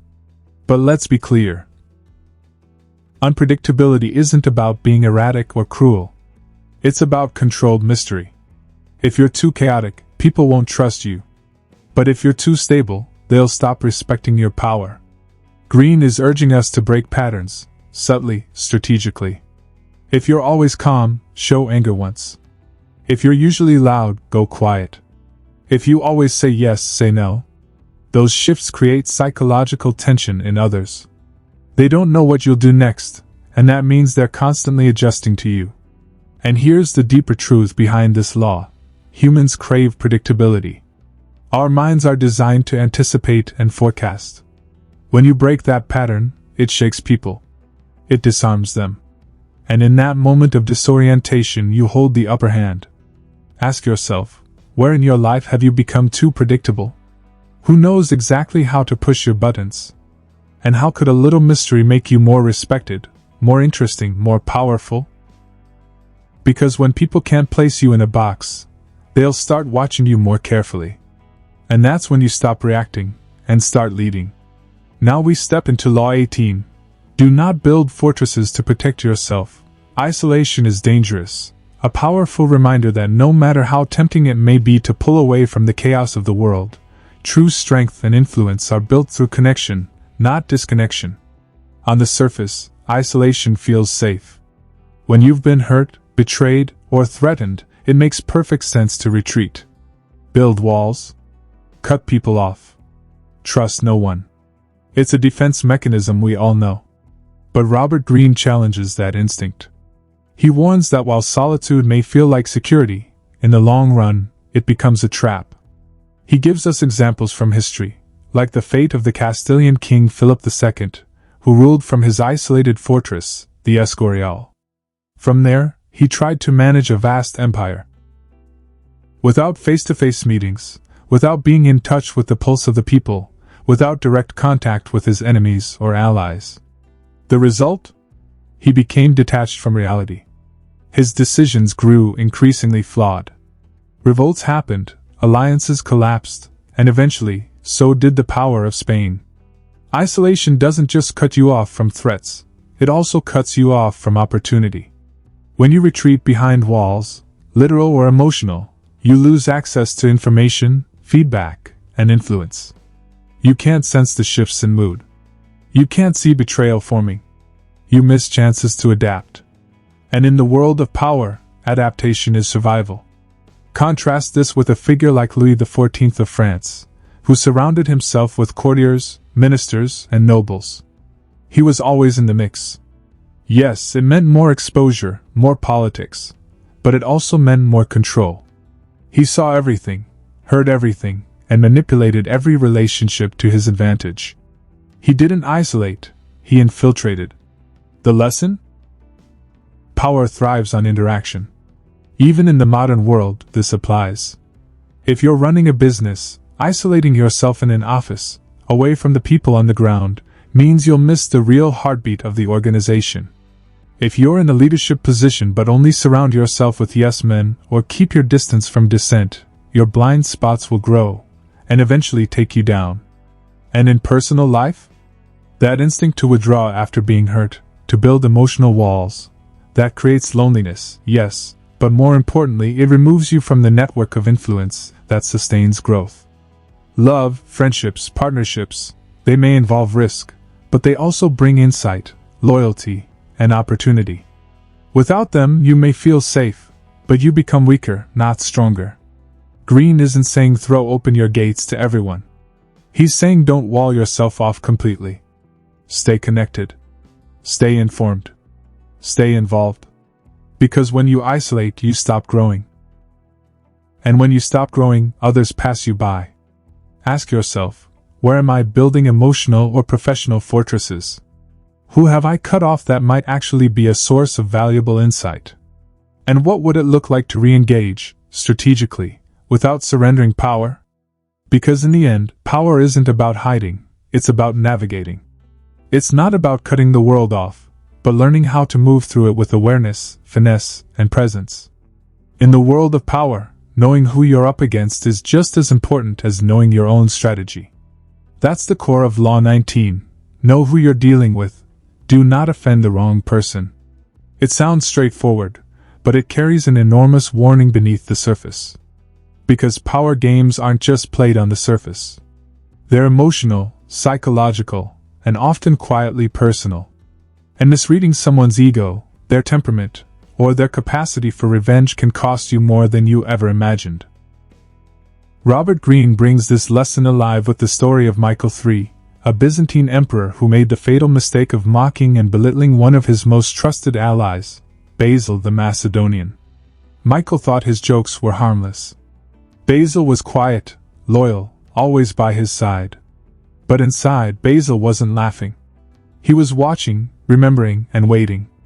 And in time, he struck, killing Michael and seizing the throne for himself. That's the danger Greene wants us to see. Some people will smile in the moment and stab in the dark. The truth is, people carry far more beneath the surface than we realize. Their insecurities, their pride, their pain points, these things shape how they react when challenged or embarrassed. And when someone feels humiliated, especially by someone in power, it can light a fire inside them that never truly dies. Not everyone forgives. Not everyone forgets. Some people live for the moment they can get even. It's easy to assume everyone thinks like you. Maybe you're direct, or you shrug off criticism easily, or you think it's all just business. But power is deeply personal. And if you don't take time to truly understand who you're dealing with, you'll miscalculate. You might dismiss someone as too weak to fight back, too shy to take offense. And then, out of nowhere, they strike in ways you never saw coming. This law is about sensitivity, not softness. It's about paying close attention to the energy people give off, the things they don't say, the emotions behind their words. You're not walking on eggshells. You're staying sharp, staying observant, and protecting your power by staying one step ahead. Think about your own life. That colleague you made a joke about in front of others, are they brushing it off, or secretly plotting to undermine you? That client or boss you challenged a little too hard, was it confidence, or did you unknowingly bruise their ego? When you offend the wrong person, especially someone with influence, a long memory, or nothing to lose, you're not just risking a disagreement, you're putting your position, reputation, even your future at stake. Greene's deeper message here is simple but serious. Don't treat everyone the same. Power requires a customized approach. Some people demand respect, others need diplomacy. Some you can confront directly. Others you must tiptoe around, at least until you understand their depth. So before you lash out, joke, criticize, or compete, take a moment. Who are you really dealing with? What are they capable of? What matters most to them? And what might they do if you hit the wrong nerve? In the world of power, being smart means seeing the storm before it hits. Let's dive into Law 20. Do not commit to anyone, one of the most liberating yet risky principles in the entire book. It's about mastering the art of strategic detachment. In a world that constantly pushes you to pick a side, swear loyalty, and declare your allegiances, Robert Greene challenges you to do the opposite. Stay fluid, stay free, and never fully commit. Now, this doesn't mean you become cold or detached from everyone around you. It doesn't mean you're disloyal or flaky. What Greene is getting at is something deeper and more powerful. When you commit to someone too quickly, be it a person, a group, a cause, you hand them power over you. You shrink your options. You tie yourself to their fate. And worse, you make yourself predictable. The moment people know what you've committed to, they can use that to control you. Greene illustrates this law with examples from powerful historical figures who never gave themselves away. One of the most striking is Queen Elizabeth I of England. Pressured constantly to marry, by Parliament, by foreign rulers, by her advisors, she never gave in. Instead, she played suitor against suitor, country against country. Everyone wanted her hand, but she gave herself to no one. That was her power. By remaining unattached, she kept all the leverage in her court, in politics, and in diplomacy. Everyone needed her, but she needed no one. That's the magic of this law. When you don't commit, you create mystery and demand. People will try harder to win you over. They'll reveal more of themselves, hoping to earn your loyalty. Meanwhile, you gather information, keep your freedom, and remain in control. Think about this in everyday terms. In business, when you align too early with one partner or investor, you lose bargaining power. In relationships, When you become overly available or eager, the dynamic shifts. You're no longer the prize. In politics, when you declare full allegiance to one faction, you become vulnerable to all the enemies of that group. But if you stay in the middle, if you play your cards close to the chest, you remain valuable to both sides. But there's another reason Greene insists on non-commitment. It protects you from getting dragged into other people's messes. Loyalty can be dangerous when it's blind. You commit to someone you admire, only to find out later they're making bad decisions, enemies, or self-destructing. Now you're caught in the fire with them. But if you had kept a little distance, if you had waited, observed, stayed neutral, you could have moved with the wind. Loyalty can become a trap. Now, this doesn't mean you're never sincere. You're not a robot or a traitor. It means you commit only when it serves your strategy, and you do so with eyes wide open, not because of guilt, pressure, or the fear of being alone. Your power lies in your ability to choose when, where, and how to attach yourself to people and causes. So ask yourself, where have you given away your freedom by committing too soon? Where are you stuck out of loyalty, not strategy? And how would it feel to reclaim that power? To let others chase you, rather than the other way around? Because in the game of power, it's the unattached who move the most freely. It's those who refuse to be captured who often rise the highest. When you don't commit to anyone, everyone wants to commit to you. Alright, let's dive into Law 22, use the surrender tactic. Transform weakness into power, a law that flips the usual idea of power on its head. When we think of strength, we often think of pushing harder, fighting back, showing force. But Robert Greene teaches us something far more subtle and often far more effective. Sometimes, the most powerful move is to surrender, strategically. This isn't about giving up. It's about pulling back to position yourself for something greater. It's about recognizing when direct confrontation will only drain you or destroy you, and instead choosing to yield for the moment so you can win in the long run. Greene explains this through the story of the Chinese general Zhuge Liang, who once found himself trapped in a city with no army to defend it. An enemy force was rapidly approaching, ready to destroy him. But instead of panicking, Zhuge Liang did something shocking. He ordered the city gates opened, had his soldiers hide, and calmly sat above the gate playing his flute. When the enemy commander arrived, he was so confused by the peaceful, confident display that he suspected a trap, and turned his army around. Zhuge Liang had used apparent surrender, appearing open, exposed, weak, as a psychological weapon. And it saved him. The heart of this law is about ego control. Most people feel the need to defend their pride, to stand tall no matter what, to resist any attempt to dominate them. But Greene warns that this kind of emotional response can backfire. Fighting a battle you can't win only shows your weakness. But surrendering, when it's strategic, lets you conserve your energy, lower your opponent's guard, and prepare for the perfect moment to reclaim control. This tactic is especially effective when facing a more powerful adversary. If you resist them head-on, they'll crush you. But if you yield, agree, or even submit temporarily, they often become overconfident, careless, or even merciful. And when the time is right, you rise. Think about this in real life. Maybe in a job setting, someone higher up is determined to dominate a meeting or push their idea through. Instead of arguing, you listen, you agree, you let them talk. And then later, when emotions have settled, you make your move in a more strategic way, when the spotlight isn't on you and your position is stronger. Or maybe in a personal relationship, you stop engaging in every fight. You step back. And that space, that silence, becomes its own form of power. The key is to surrender with a plan, not out of defeat. You are not giving away your power. You're holding it in reserve. You're letting the storm pass over you so that you can rebuild stronger once it's gone. Greene wants you to know that true power isn't about constant dominance. It's about knowing when to strike and when to hold still. It's about using every move, including the appearance of weakness, as a step towards something greater. So, where in your life have you been fighting a losing battle?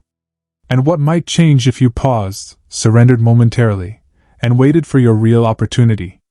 Because in the long game, Sometimes losing the small fight is exactly how you win the war.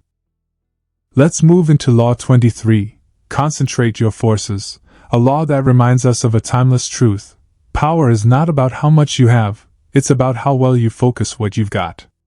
In a world full of distractions, demands, and endless opportunities pulling us in 1,000 directions, this law teaches you how to gather your energy, sharpen your intent, and strike with precision. Robert Greene explains that those who scatter their time, resources, and attention are always weaker than those who channel their power into one focused stream. It's like sunlight. On its own, it's warm. But when you focus it through a magnifying glass, it can set fire to anything. That's what this law is all about, taking your scattered strengths and concentrating them on a single, clear objective. One powerful historical example Greene uses is that of Andrew Carnegie, the American industrialist who built an empire through steel. Carnegie believed deeply in this principle. He once told a young man, "Put all your eggs in one basket, and then watch that basket." He didn't spread his investments across 10 different ventures. He focused intensely on one thing, mastered it, and as a result, he built massive power and wealth. Carnegie understood that divided efforts create divided results. This law applies in every area of life. If your energy is constantly split between too many projects, too many goals, too many people, you lose momentum. You don't build depth in any one area. You become average at many things, but powerful at none. But when you decide to commit, truly commit, to one major pursuit, and you pour your heart, your time, and your talent into it, you create a force that's hard to stop. It's not just about career or money, though. Think about your social energy. If you're trying to please everyone, be everywhere, and say yes to every invitation, you burn out fast. But if you focus on building a few deep, meaningful relationships, or pour your energy into one key network, you build influence that actually matters. And then there's focus in the face of temptation. In the pursuit of power, you'll often be tempted to grab at everything, every opportunity, every shiny object that looks like a shortcut. Greene warns against this. Spreading yourself thin dilutes your strength. Saying yes to everything is often just another form of fear. Fear of missing out, fear of commitment, fear of choosing wrong. But real power comes from making a choice and then going all in. Now, this doesn't mean you stay stuck or never adapt. If something isn't working, you pivot. But you pivot with purpose. You don't scatter. You shift your focus, not lose it. So ask yourself, where in your life are you spread too thin? What are the distractions stealing your focus, weakening your progress, and watering down your strength? And what's the one thing that, if you gave it your full attention, could change everything? Because when you focus your forces, you don't just become more productive, you become magnetic, powerful, unstoppable. Law 24, play the perfect courtier. Power is rarely held outright. It's often hidden, subtle, and woven into relationships. And in the world of power, there's no arena more delicate or dangerous than the court. Whether it's an actual royal court, a corporate boardroom, or a high-stakes social circle, the dynamics are the same. That's where the perfect courtier thrives. This law teaches you how to excel in environments where power isn't announced, it's maneuvered. Where brute force doesn't work, charm and diplomacy do. And the perfect courtier is a master of that art. In old royal courts, a single misstep, an insult, a poorly timed joke, a show of ambition too bold, could get you exiled or worse. Courtiers couldn't simply demand power. They had to earn it through elegance, subtle influence, and the fine-tuned ability to please without appearing to try. Today, these same rules apply in the workplace, politics, and high-level networks. Robert Greene breaks down the behavior of the perfect courtier.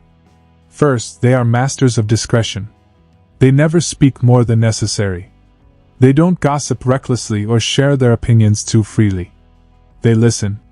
They observe. They know that people in power are watching everything, even the way you carry yourself in a room. The perfect courtier reads the temperature of every conversation and never says too much or too little. Second, they make their superiors feel more important. Not by flattery that feels fake, but through subtle validation. A compliment that sounds sincere. A question that invites the boss to feel wise. The perfect courtier makes everyone feel like they are the most brilliant person in the room, while slowly gaining their trust and influence. And they are masters of timing. The courtier doesn't rush, doesn't push too hard, and doesn't appear desperate. They let others come to them. They let opportunities unfold, nudging the right direction without ever seeming forceful. Take Baltasar Gracian, a Spanish priest and philosopher Greene references often. Gracian wrote The Art of Worldly Wisdom, where he detailed how success in life is less about raw intelligence and more about mastering human nature. He understood that being too honest or too eager can backfire. The world is run by ego, and those who understand how to manage that ego quietly rise to the top. So what does this look like in today's world? Imagine you're in a corporate office. The perfect courtier doesn't try to outshine the boss in a meeting. They find ways to support their ideas, to build on them subtly, while planting their own ideas like seeds. They don't dominate the conversation, they guide it, gently. They know how to navigate politics, not by playing dirty, but by playing smart. Greene's message here is clear: you don't win power by announcing it. You earn it by being valuable, likable, and never threatening. You become essential, but never aggressive. You position yourself as someone others trust and want to be around. So ask yourself, how are you being perceived in the circles you're in? Are you mindful of your words? Are you building quiet influence, or trying too hard to be seen? Are you pleasing without being a pleaser? Because in the world of power, the courtier who can blend charm, strategy, and patience will always outlast the loudest voice in the room. Law 25. Recreate yourself. This law is one of the most liberating, empowering ideas in the entire book. You are not locked into the identity you were born with, or the one society expects of you. You have the power to shape who you are, and more importantly, who others perceive you to be. You can recreate yourself at will, sculpting your persona to fit your purpose. Robert Greene tells us that powerful people understand this instinctively. They don't accept the roles they're handed. They design their image. They craft their reputation. And they do it intentionally, like an artist with a blank canvas. Think of Julius Caesar, one of history's most iconic figures. Caesar didn't simply accept being a Roman general. He fashioned himself into a larger-than-life legend. He wrote about his own battles in glowing prose, distributed those accounts like press releases, and built his reputation not just on victories, but on how those victories were perceived. He created the myth of Caesar before the man even took power. That's the essence of this law. Now, Greene isn't telling you to be fake. This isn't about lying or pretending. It's about elevating. About becoming the most powerful version of you. About controlling your narrative, rather than letting others define it for you. In today's world, we're constantly being labeled by jobs, by social media, by our past. You may be boxed in by people who only see you one way. But you're not stuck. This law tells you to break free. If people see you as timid, you can choose to become bold. If you've been seen as uncreative, you can decide to build a new identity around innovation. You don't wait for permission. You just begin. Recreating yourself often requires drama, symbolic moves that announce your transformation. Greene suggests you do this publicly and purposefully. It might be changing the way you dress, speak, or show up. It might be quitting a job, starting a new venture, or walking away from a version of yourself that no longer serves you. Take David Bowie, another example Greene alludes to in the spirit of this law. Bowie constantly reinvented himself, from Ziggy Stardust to the Thin White Duke and beyond. Each persona was deliberate, theatrical, and captivating. It wasn't just about music, it was about controlling how the world saw him. And that's why he stayed powerful, relevant, and iconic across generations. Why does this matter for you? Because your image is currency. People respond not just to your skills, but to your story. And if you don't tell your story on purpose, someone else will write it for you. Maybe you've outgrown the version of yourself that plays small. Maybe you're ready to be seen as a leader, a creator, a force. This law gives you the green light. Start by asking yourself, who am I being seen as right now? Who do I want to become? What would that version of me say, where create stand for? And how can I begin living that now? Because power doesn't belong to the most authentic version of you. It belongs to the most intentional version of you. The one you create with purpose, clarity, and courage. Law 26. Keep your hands clean in the pursuit of power. It's not just about what you do. It's about how you appear. And that's what this law is all about. Preserving your image, even when the work gets dirty.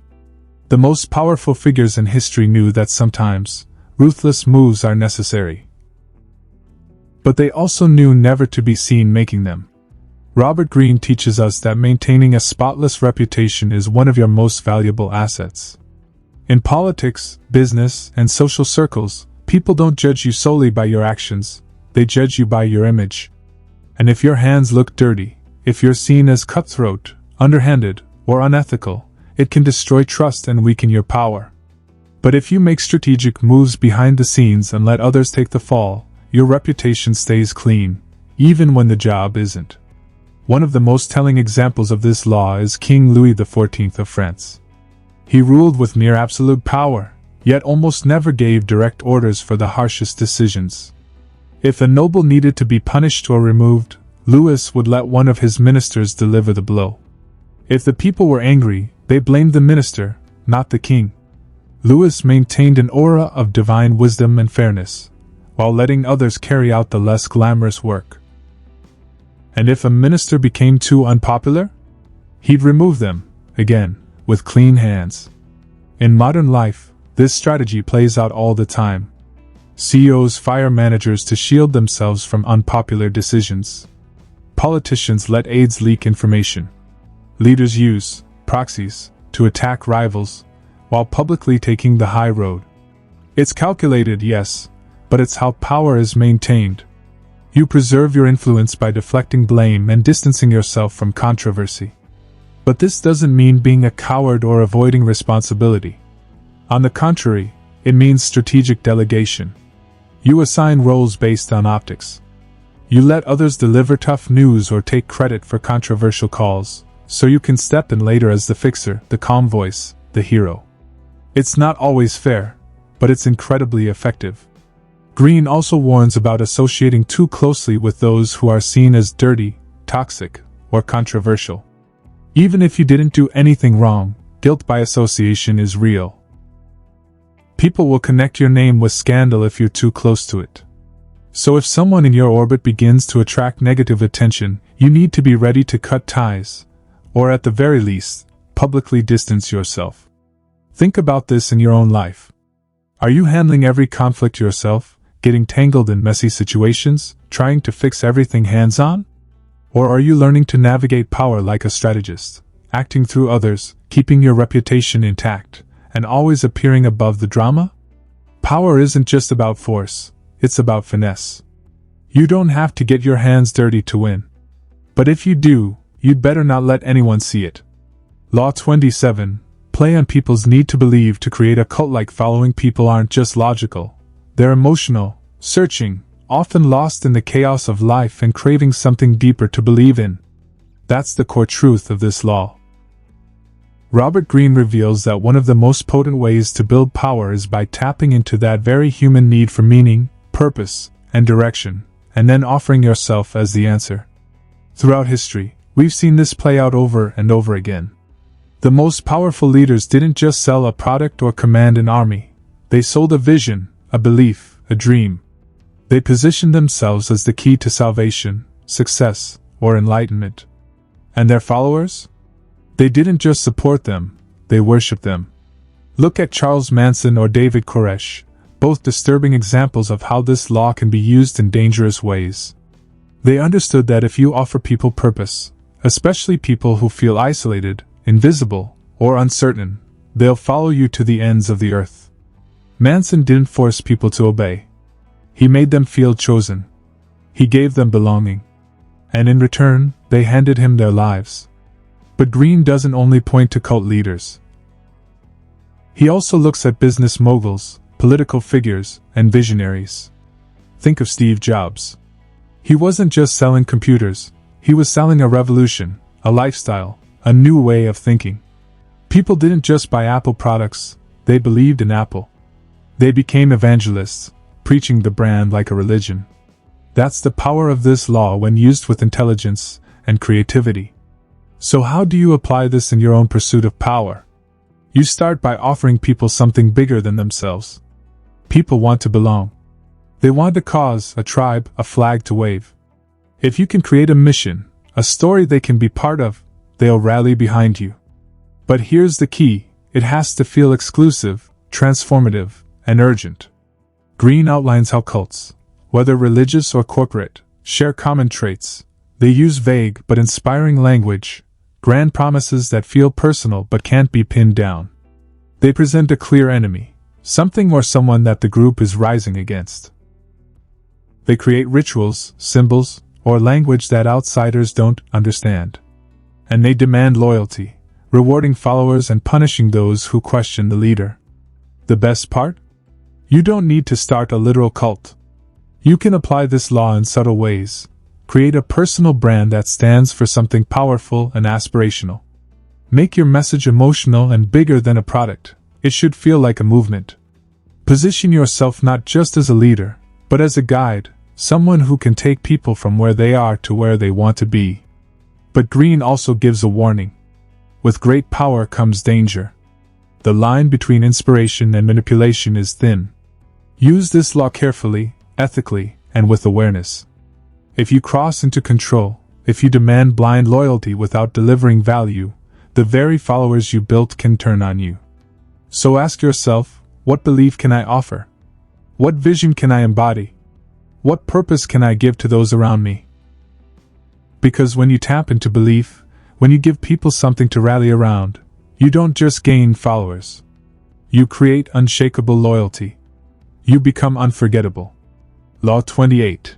Enter action with boldness when it comes to power. Few things are deadlier than hesitation. In this law, Robert Greene makes it clear, boldness commands attention, breeds confidence, and makes people follow you. Hesitation, on the other hand, triggers doubt, invites attacks, and shows weakness. If you want to succeed in life, business, or any pursuit of power, you cannot tiptoe into your moves. You must enter with full conviction. Power respects action. More specifically, it respects bold action. And that doesn't always mean being loud or aggressive, it means being decisive. You know what you want. You go for it. You show no fear. People are drawn to that energy. They trust it. Because most people are filled with uncertainty. So when someone shows up with bold intent, others instinctively believe they must know something the rest don't. One of the most unforgettable examples Greene shares is Cortés, the Spanish conquistador who boldly led his men into Mexico in the 1500s. Upon landing, he made a shocking move. He burned his own ships, cutting off any possibility of retreat. That one act told his men and his enemies that he was all in. No turning back. Total commitment. And with that, he created fear, respect, and loyalty in a single moment. Now, of course, Cortés's legacy is controversial and brutal, but the principle of his action is what Greene wants us to learn from. The bold move creates momentum. It shocks people into paying attention. It forces a response. And it signals that you are serious. On the flip side, hesitation is like blood in the water. Once you start second-guessing, others sense it. They smell fear. They begin to doubt your direction. They might even start to undermine or challenge you. Boldness is a shield against that. It protects your ideas by making others believe in your certainty, even before the results are clear. Greene also explains that even if you're wrong, boldness still works in your favor more often than not. Because people will rally behind someone with strong conviction. It's why confident speakers are believed over accurate ones. It's why brave entrepreneurs win big, even after early failures. Boldness draws in support, opportunity, and admiration. So how do you apply this in your life? Let's say you've been sitting on a business idea. Stop tinkering with it in secret. Launch it publicly. Announce it. Go all in. People will be more likely to support you if they see you're committed. If you're asking for a raise or pitching a client, don't be timid. Speak directly. State your value. Make it easy for them to say yes by eliminating your own doubt. Even in relationships, boldness builds attraction. Whether it's starting a conversation, expressing your feelings, or taking the lead, your confidence makes you magnetic. Of course, you must be strategic. Boldness without direction is just recklessness. But the key is to act with full commitment. Half-hearted efforts don't produce power, they produce confusion. Here's Greene's message in this law: if you're going to go for something, go all the way. Don't test the waters. Dive in. Make a splash. Shake the room. Power goes to those who step forward when everyone else is shrinking back. And even if you stumble, your boldness will still leave a mark. Next, we'll move into Law 29, plan all the way to the end, a vital strategy to stay ahead, avoid surprises, and keep control long after the bold move is made. Stay with me, this next one is a game changer. Power isn't just about making bold moves, it's about knowing where those moves will lead. In this law, Robert Greene shows us that true mastery of power comes not just from action, but from foresight. You don't just charge into battle, you map out every twist, every trap, every ripple your actions might cause. Because if you can't see the endgame, you're gambling with your influence. And in the game of power, one blind step can destroy everything. Greene urges us to become strategic thinkers, people who look beyond the moment and see the entire board. Most people only think 2 or 3 steps ahead. The powerful? They're 10 moves deep. They already know how the conversation will end before it begins. They see the consequence of the consequence. That's the level of planning this law demands. One of the most striking examples in the book comes from Napoleon Bonaparte. Brilliant, relentless, unstoppable, until he wasn't. At the peak of his power, Napoleon launched an ambitious invasion of Russia. But he hadn't fully considered the scope of the Russian winter, the vastness of the land, or the long-term supply chain. What started as a confident strike ended in disaster. Thousands of soldiers frozen, starved, lost. Napoleon had planned the attack, but not the aftermath. It's a lesson Greene wants us to remember. Power isn't maintained by winning battles. It's maintained by thinking beyond the battle. Anyone can make a bold decision. But the real players, the ones who last, they anticipate the fallout, the risks, the counterattacks. They plan for success and failure alike. This doesn't mean being paranoid or stuck in analysis. It means playing out the full timeline of your choices. If you launch a business, what happens when it scales? If you confront someone, what's their possible reaction? If you win today, what will tomorrow look like? Greene also explains that having a clear end in mind makes your actions stronger. People follow leaders who know where they're going. Vagueness breeds doubt. Clarity breeds confidence. If you know your destination, even if the road changes, you'll keep moving with purpose. But if you don't know where you're headed, you're just reacting, hoping, drifting. There's another benefit too: planning protects you from emotion. When you're in the heat of the moment, it's easy to react impulsively, say something you'll regret, take a deal that's too good to be true, get pulled into someone else's drama. But if you've already played out the possible outcomes in your mind, you stay grounded. You don't get thrown off course. You keep your eyes on the long game. This is how real power players operate. They don't just win the moment, they win the timeline. And when others are scrambling to fix mistakes, they're already 3 steps ahead. So here's the takeaway: before you act, see the end. Before you speak, know the impact. Before you commit, map the path. Because in the game of power, surprise is for the unprepared, and regret is for the short-sighted. The future belongs to those who can see it coming, and shape it before it arrives. We're about to uncover how to make power look like magic, and why mystery is often more powerful than hard work alone. Let's dive in Law 30. Make your accomplishments seem effortless. There's a certain kind of magic in watching someone do something extraordinary, and making it look easy. Whether it's a masterful speech, a flawless performance, a brilliant business move, or even the perfect social interaction, when it seems effortless, we're captivated. That's what Robert Greene teaches us in Law 30. Power grows when you conceal the sweat behind your success. We admire greatness, but we fall in love with grace. People don't just respect skill, they're drawn to mystique. And when you make your achievements look smooth, natural, and unforced, you create an aura of genius that's far more powerful than any obvious hard work. Think about it. Have you ever watched a dancer or an athlete move so smoothly that it felt like they weren't even trying? That's the illusion this law is built on. Because the truth is, there's always hard work behind the curtain. Practice. Pain. Repetition. Late nights. Sacrifice. But the world doesn't need to see the grind, they need to believe in the myth of mastery. Greene gives the example of Frederick the Great of Prussia, who was known for his brilliant military strategies.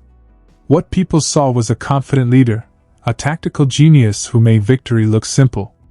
But behind the scenes, Frederick would obsessively plan every maneuver, rehearse his army's positions, and study the battlefield. He hid the preparation so well that his enemies were always stunned at how easily he won. That's the game. You work like a machine behind closed doors, but when the curtain rises, you perform like it's instinct. The same principle applies to conversation, leadership, romance, negotiation. If you reveal all your effort, you risk making your success seem ordinary, attainable. But if you keep people guessing, you raise your status. You make your talent seem innate. People think, how do they do it? How are they always so good? That curiosity makes you powerful. But here's where many people fall into a trap. They want credit. They want everyone to know how hard they've worked. And while that might earn sympathy or respect, it doesn't earn power. Power doesn't come from showing your struggle. It comes from controlling your image. This doesn't mean you never acknowledge growth or learning. It means you don't advertise the grind. Let your results speak. Let people assume brilliance. Never explain too much. Never whine. And if you do reveal effort, make it selective, share it in a way that inspires, not in a way that begs for validation. Greene also warns about the danger of over-explaining.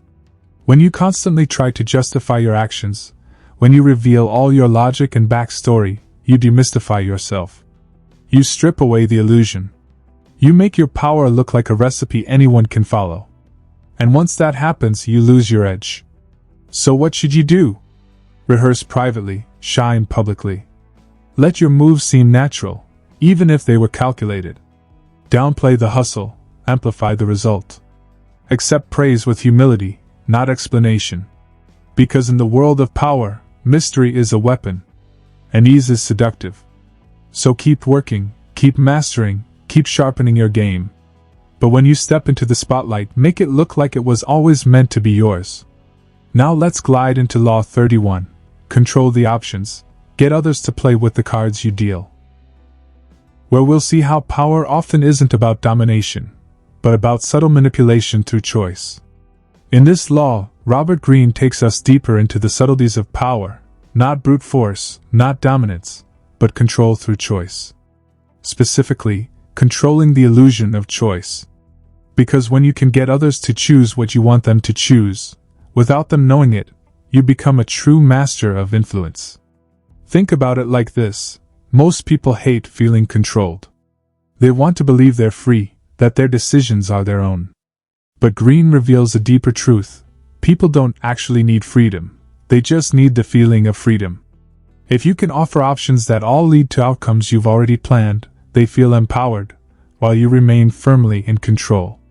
One of the best historical examples Greene gives is of Otto von Bismarck, the first Chancellor of unified Germany. He was a political genius who never forced people into decisions.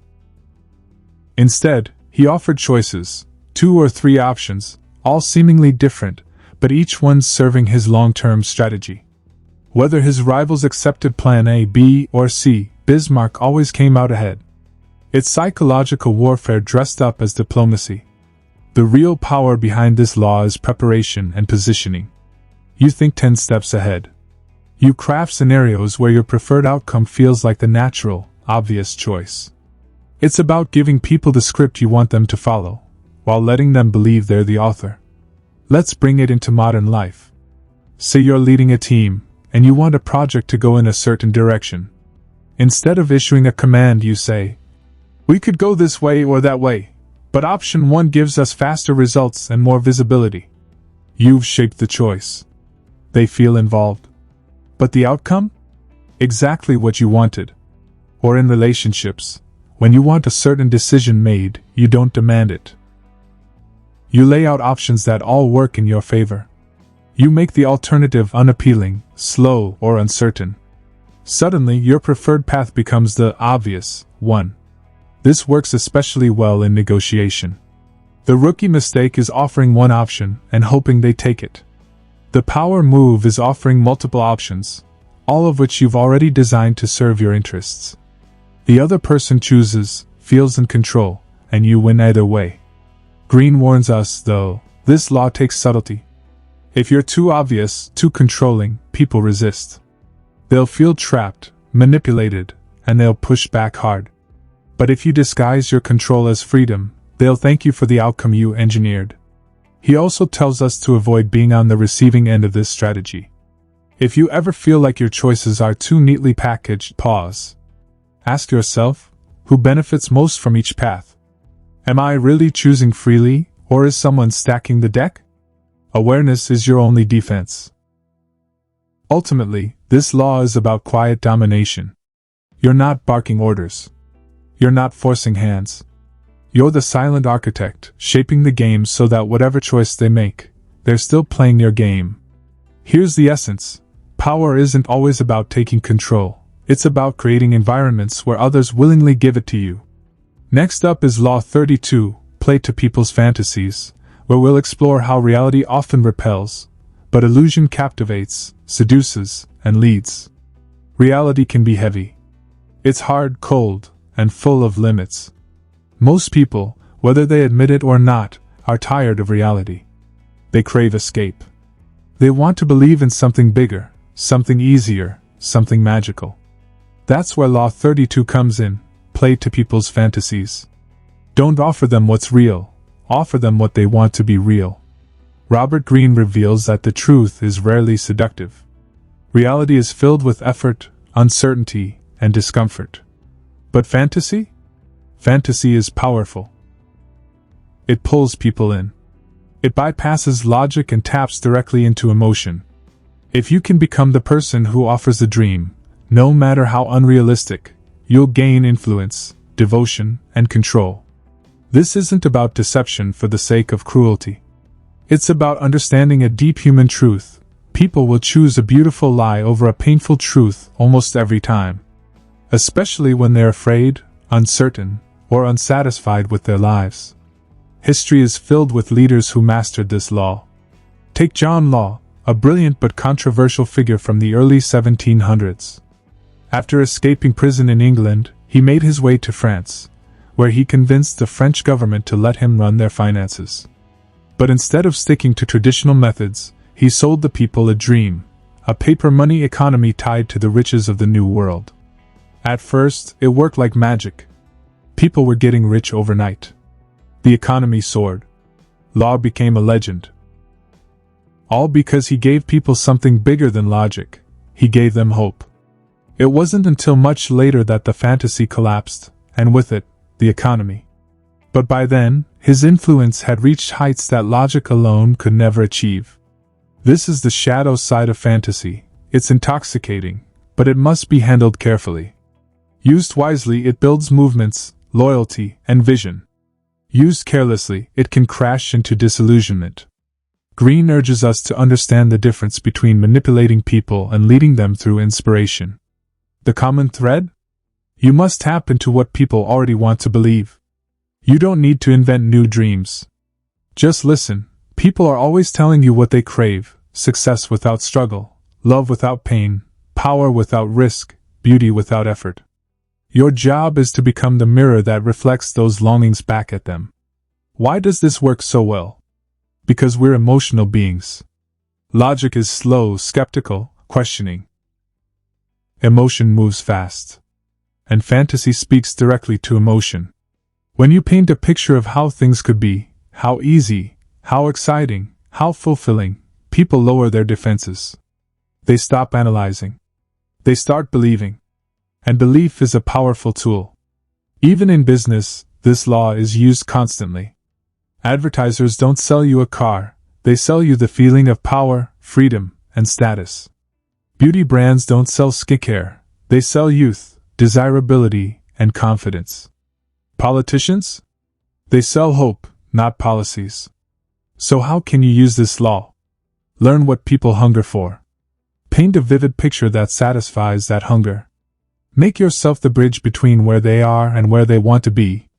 Speak in images, stories, emotions, not spreadsheets and data. And most of all, never shatter the illusion unless it serves you to do so.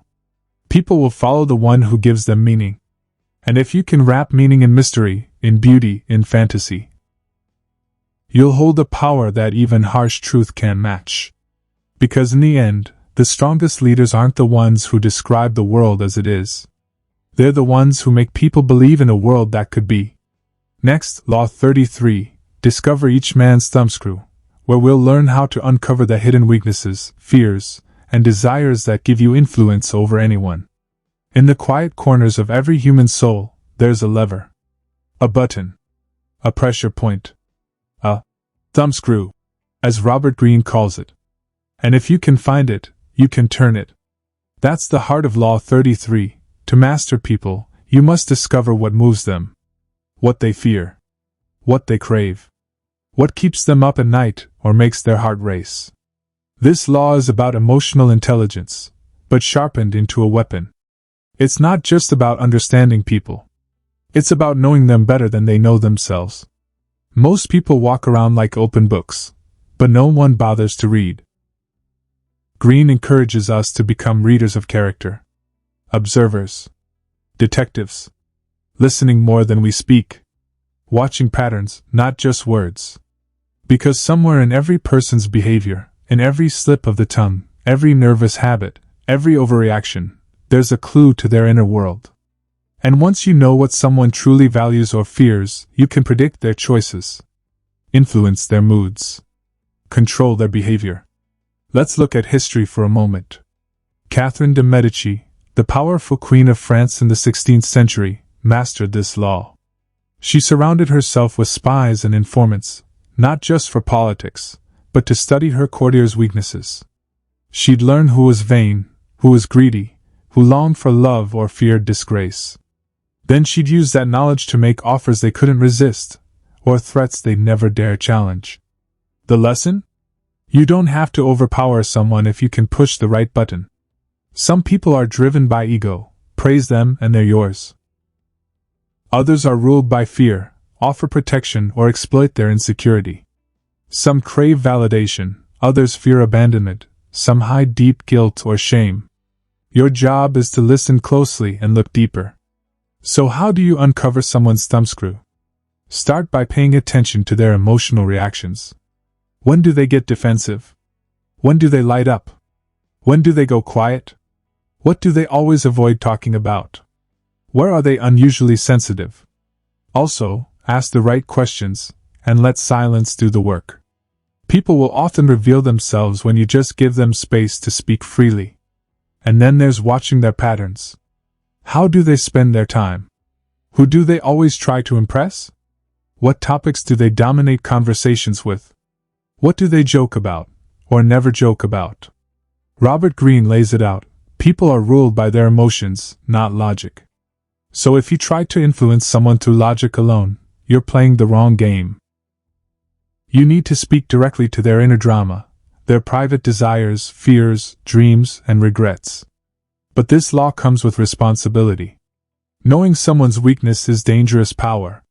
You can use it to manipulate, dominate, destroy, or to inspire, support, and guide. The choice is yours. Greene doesn't moralize, he just shows you the power, and leaves it in your hands.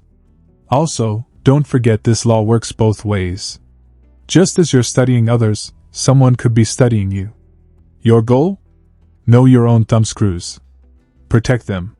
Heal them. Be less predictable, less reactive, less exposed. Because the person who's ruled by their own emotions can never truly rule others. To master this law, be curious. Study people deeply. Ask more, talk less. Watch how people react under pressure. Look beneath the surface. What people hide is where their truth lies. And when you find their thumbscrew, use it with precision. Because power doesn't always come from strength. Sometimes it comes from knowing exactly where to press. Next, we step into the shadows again with Law 34. Be royal in your own fashion. Act like a king to be treated like one. Where we'll see how attitude, posture, and self-worth shape how others perceive and treat you. Respect. Influence. Status. These aren't always earned, they're claimed.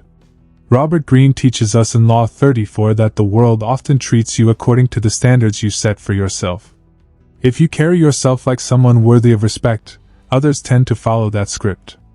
But if you act timid, insecure, or small, the world has a nasty habit of believing you and treating you accordingly.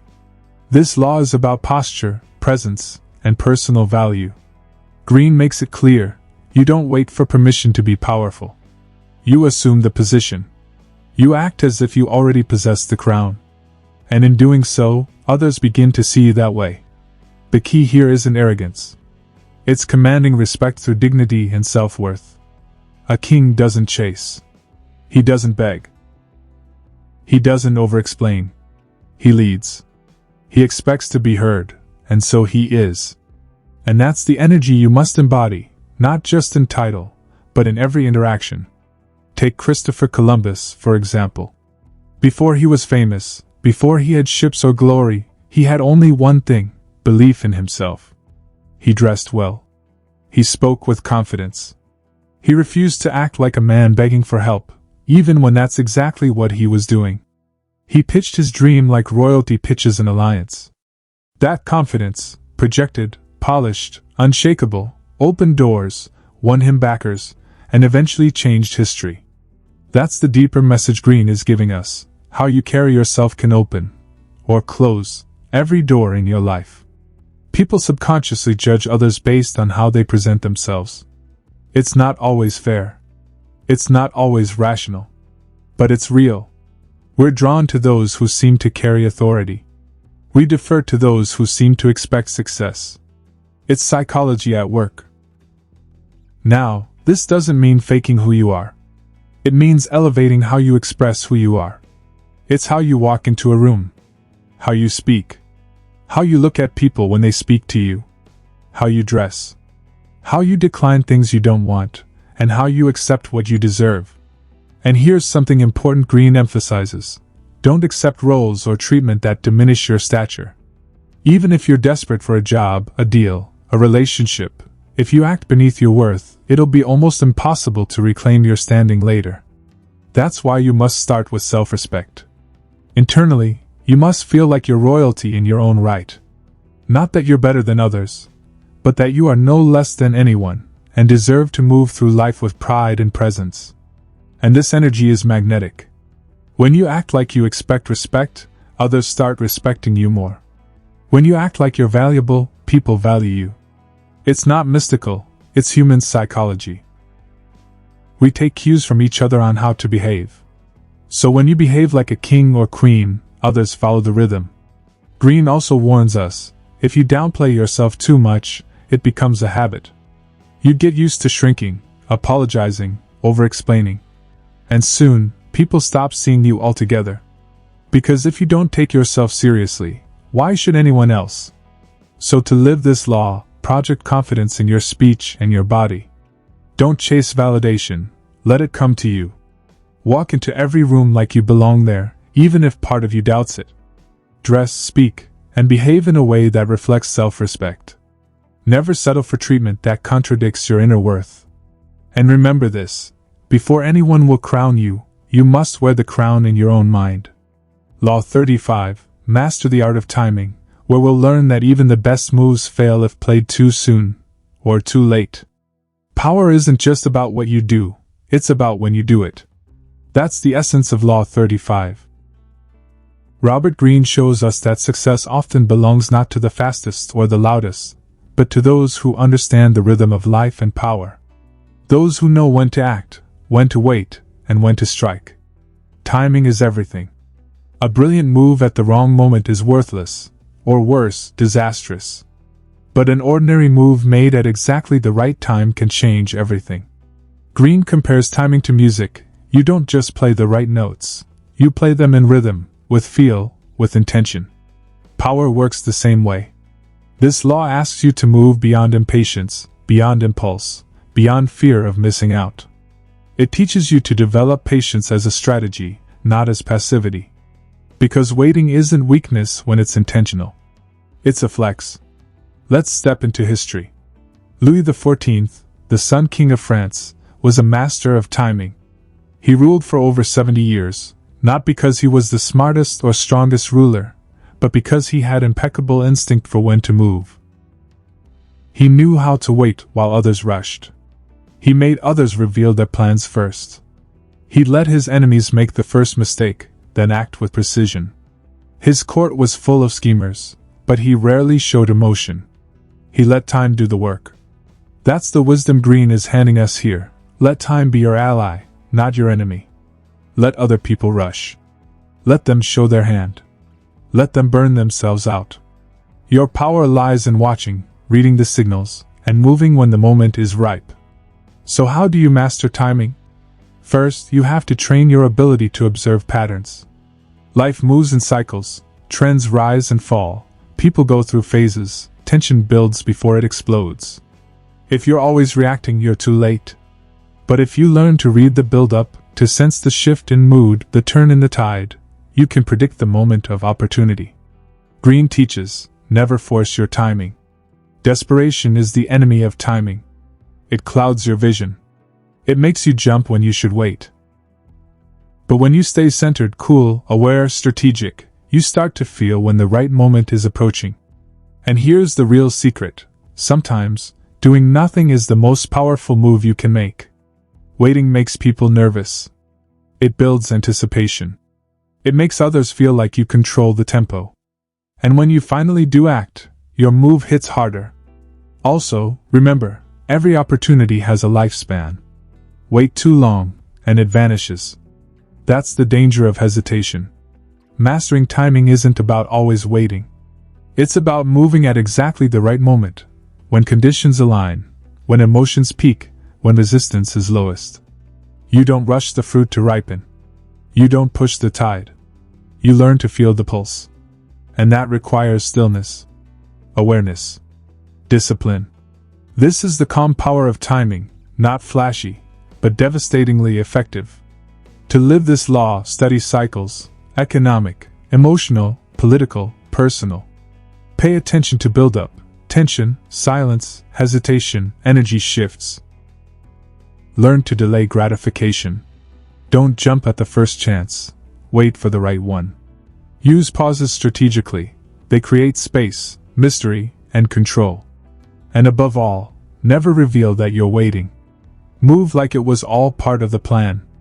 Because the one who controls the tempo, controls the outcome. Next is Law 36. Disdaining things you cannot have.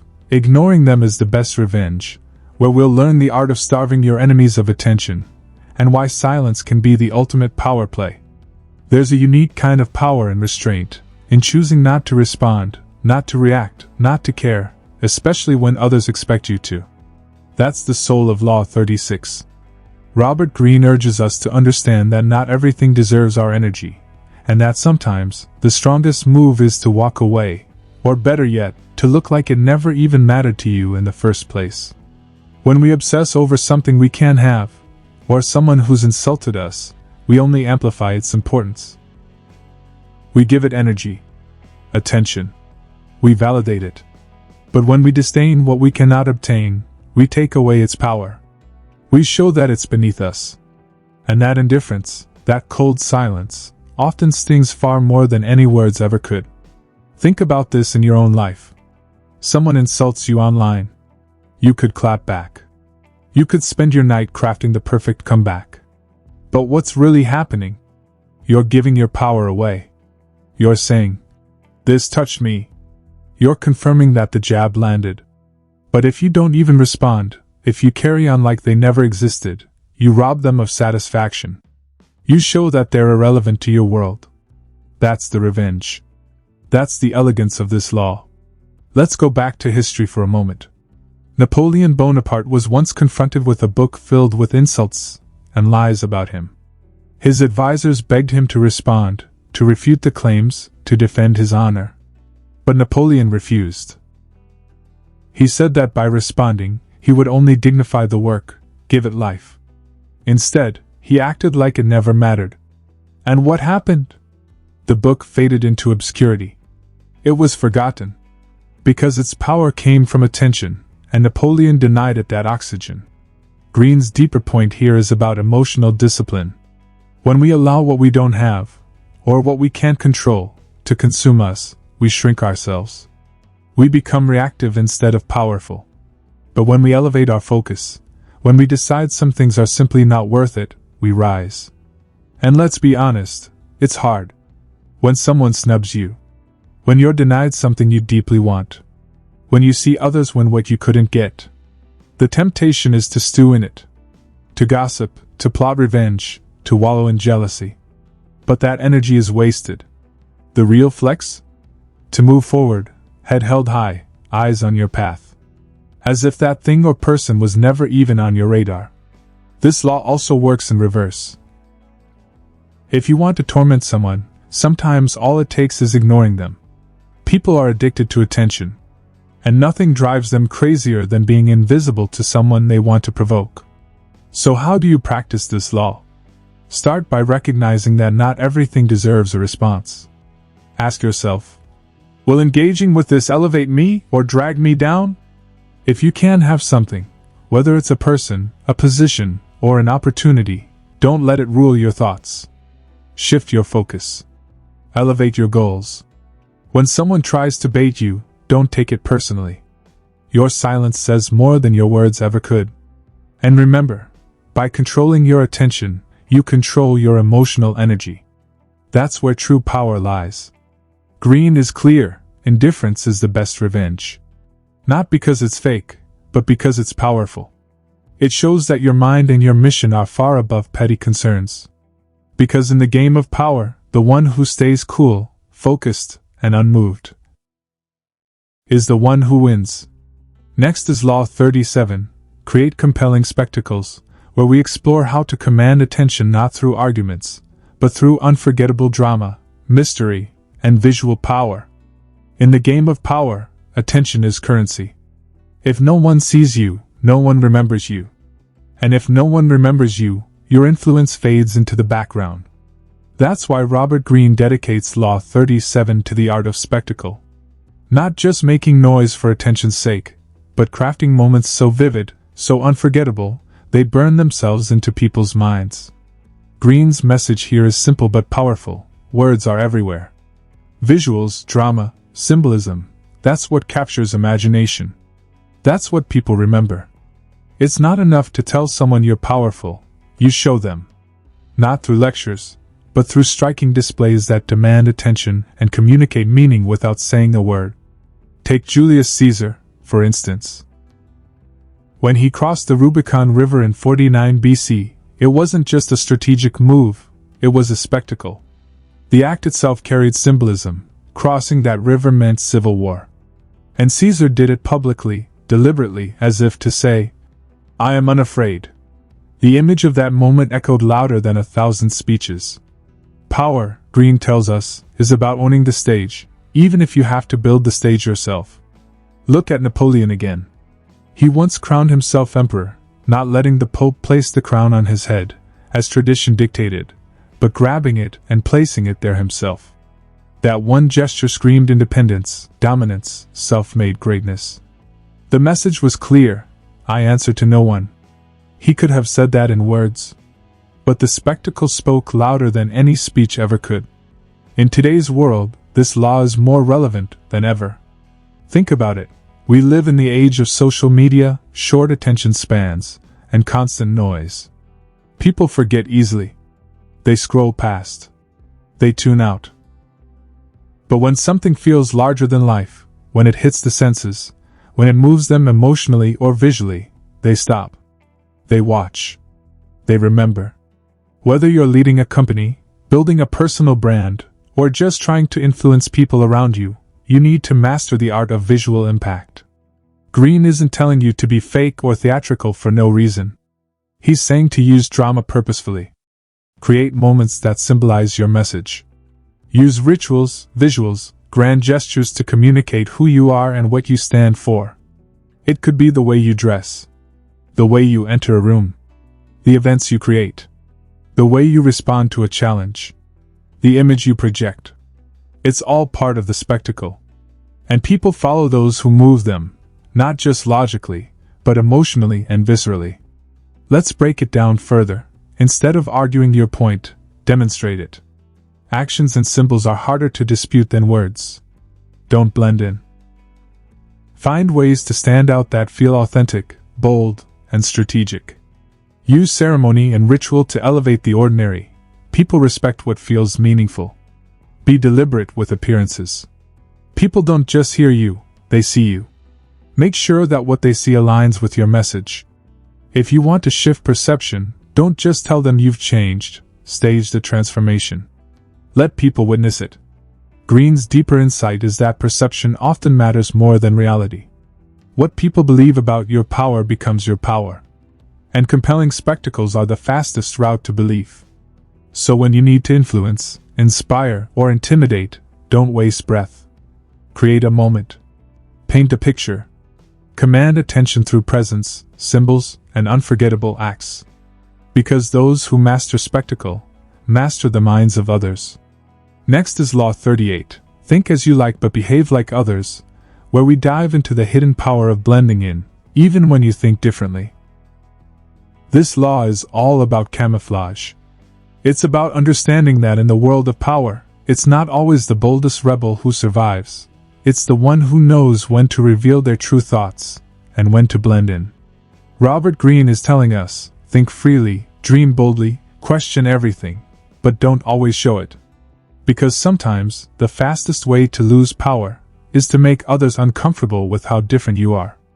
Now, this isn't about faking who you are. It's about strategy. It's about choosing what to reveal and when.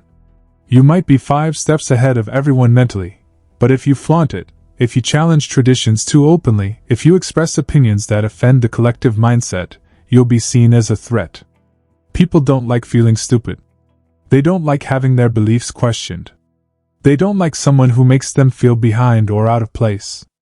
So what's the move? Greene tells us, hold your cards close. Be inwardly rebellious, but outwardly relatable. Think like a radical, move like a local. History is full of people who learned this the hard way. Take Galileo, for example. He had groundbreaking ideas about the universe, ideas that were right.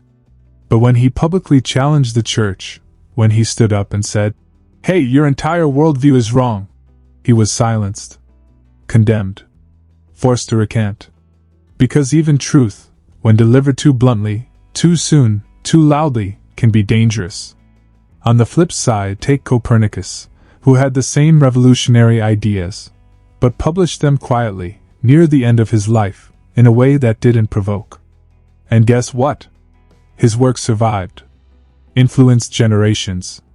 Because he played the long game. That's the essence of this law, don't alienate. Infiltrate. You can think circles around everyone else. You can question the status quo all day long. But in public? You nod. You smile. You play the game. Not because you're weak, but because you're smart.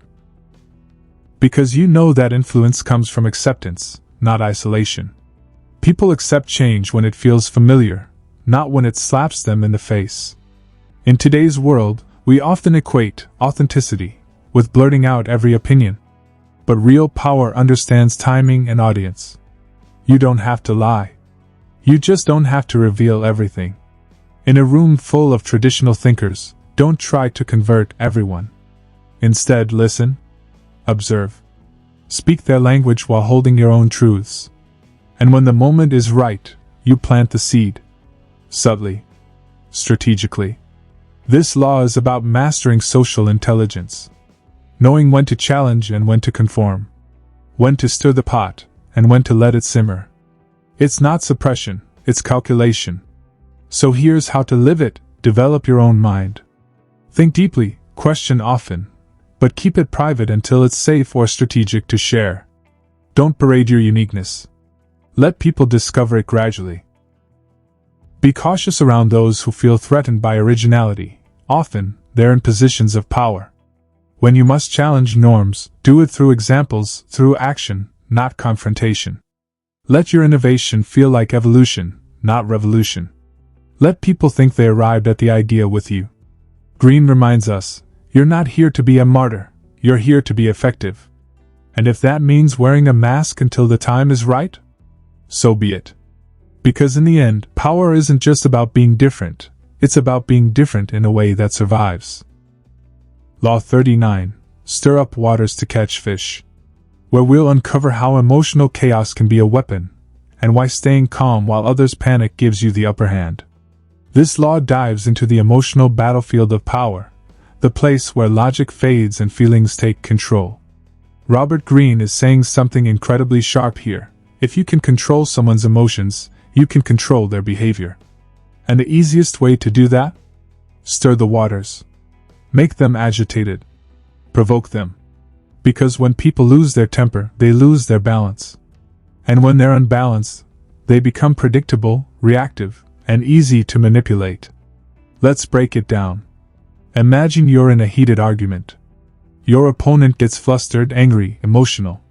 In that moment, they stop thinking strategically. They say things they shouldn't. They make poor decisions. And you? You stay calm. You watch. You let them unravel. Suddenly you're in control. Not because you overpowered them, but because you kept your cool while they lost theirs. That's the heart of this law. Emotional discipline is a weapon, and emotional chaos is a trap you can set for others. Greene warns us, never let your enemies bait you, but learn how to bait them. The world is full of people who pride themselves on being calm, until you push the right button. And when you find that button, press it subtly, consistently. Their anger becomes your advantage. One of the most famous historical examples of this is Genghis Khan. When his enemies would insult him or try to provoke him, he'd show no reaction. He'd remain calm, wait weeks, even months, and then strike back when they least expected it. Cold. Strategic. Devastating. He didn't fight battles in rage. He won them with clarity. Because anger clouds vision. Patience sharpens it. And on the flip side, there were rulers who couldn't control themselves, who flew off the handle at small slights, who reacted emotionally. And they were easily manipulated, often to their downfall. Here's the deeper truth Greene is pointing to: people reveal themselves in anger. Their insecurities, their weaknesses, their fears. And if you can provoke someone to that place, without going there yourself, you've gained an enormous upper hand. So how do you live this law in modern life? First, protect yourself. Don't let others drag you into emotional chaos. If someone pushes your buttons, recognize it for what it is, a power move. Don't give them the satisfaction of seeing you react. Smile. Breathe. Delay your response. That silence is powerful. Second, use emotions against others, not cruelly, but strategically. Know what agitates people. Know what throws them off. Sometimes it's a well-placed question. Sometimes it's a bit of silence. Sometimes it's offering praise to their rival. It doesn't take much to get someone emotional, especially if they're already insecure. Third, stay grounded in your own mind. Don't let ego drag you into fights you don't need to have. The moment someone gets you to act out of emotion, they're controlling the game. But if you can rise above the noise, you stay dangerous. You stay sharp. And last, remember this law is not about cruelty. It's about power and restraint.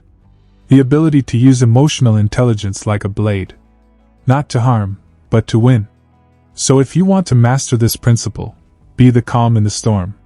Let others thrash while you think. Never reveal your emotional triggers, guard them like secrets. If someone tries to provoke you, recognize their desperation for control, and deny them that. And when the time is right, stir the waters. Let others act out. Then step in, composed, and take what you need. Because when everyone else is drowning in emotion, the one who remains still is the one who holds the power. Next is Law 40. Despise the free lunch, where we uncover why true power comes not from what's given to you, but from what you earn and what you pay for. In the world of power, nothing is ever truly free.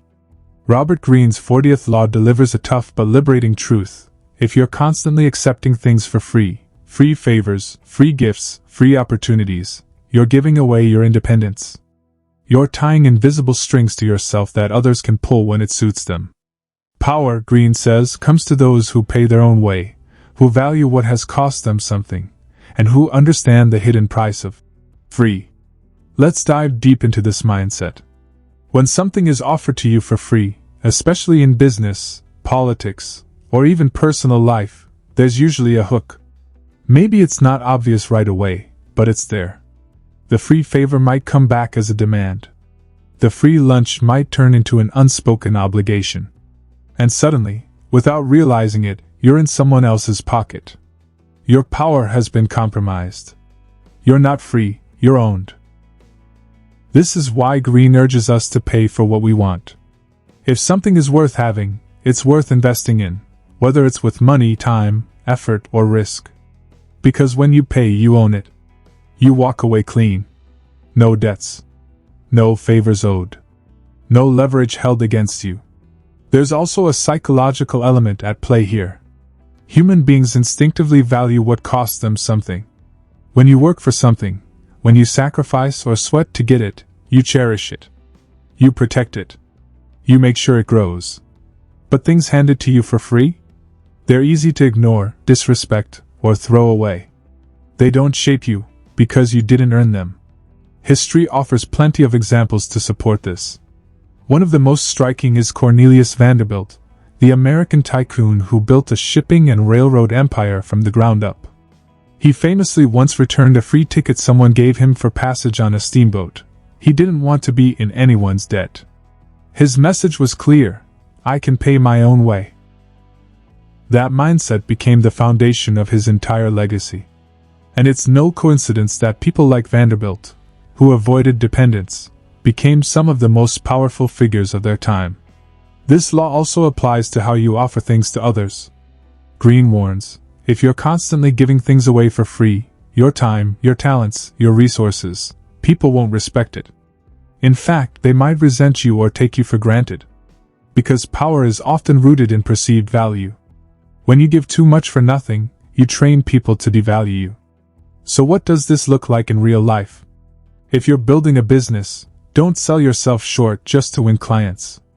Charge what you're worth. Let them know there's real value behind what you do. If someone offers you a shortcut, an easy way out, or help that seems too generous, step back. Ask what they want in return. Assume there's a price. And if you want something for yourself, be willing to put skin in the game. Make the investment.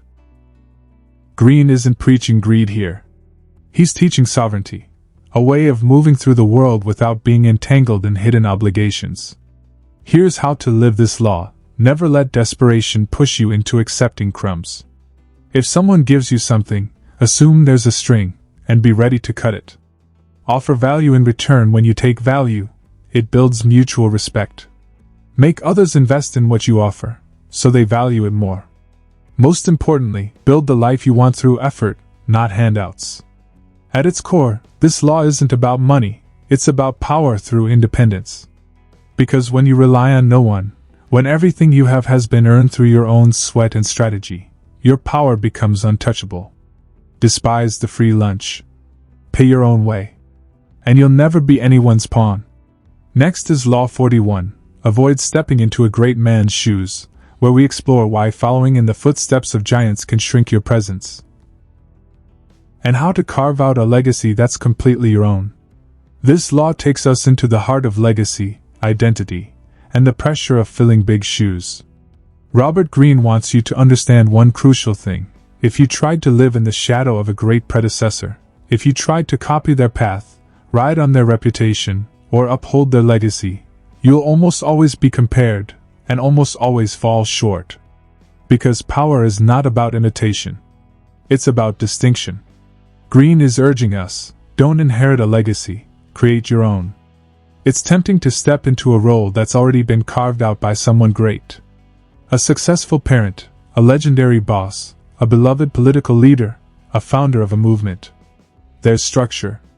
There's recognition. There's a path. But here's the trap. The moment you take over, everyone starts measuring you against the past. You're not evaluated on your own merit.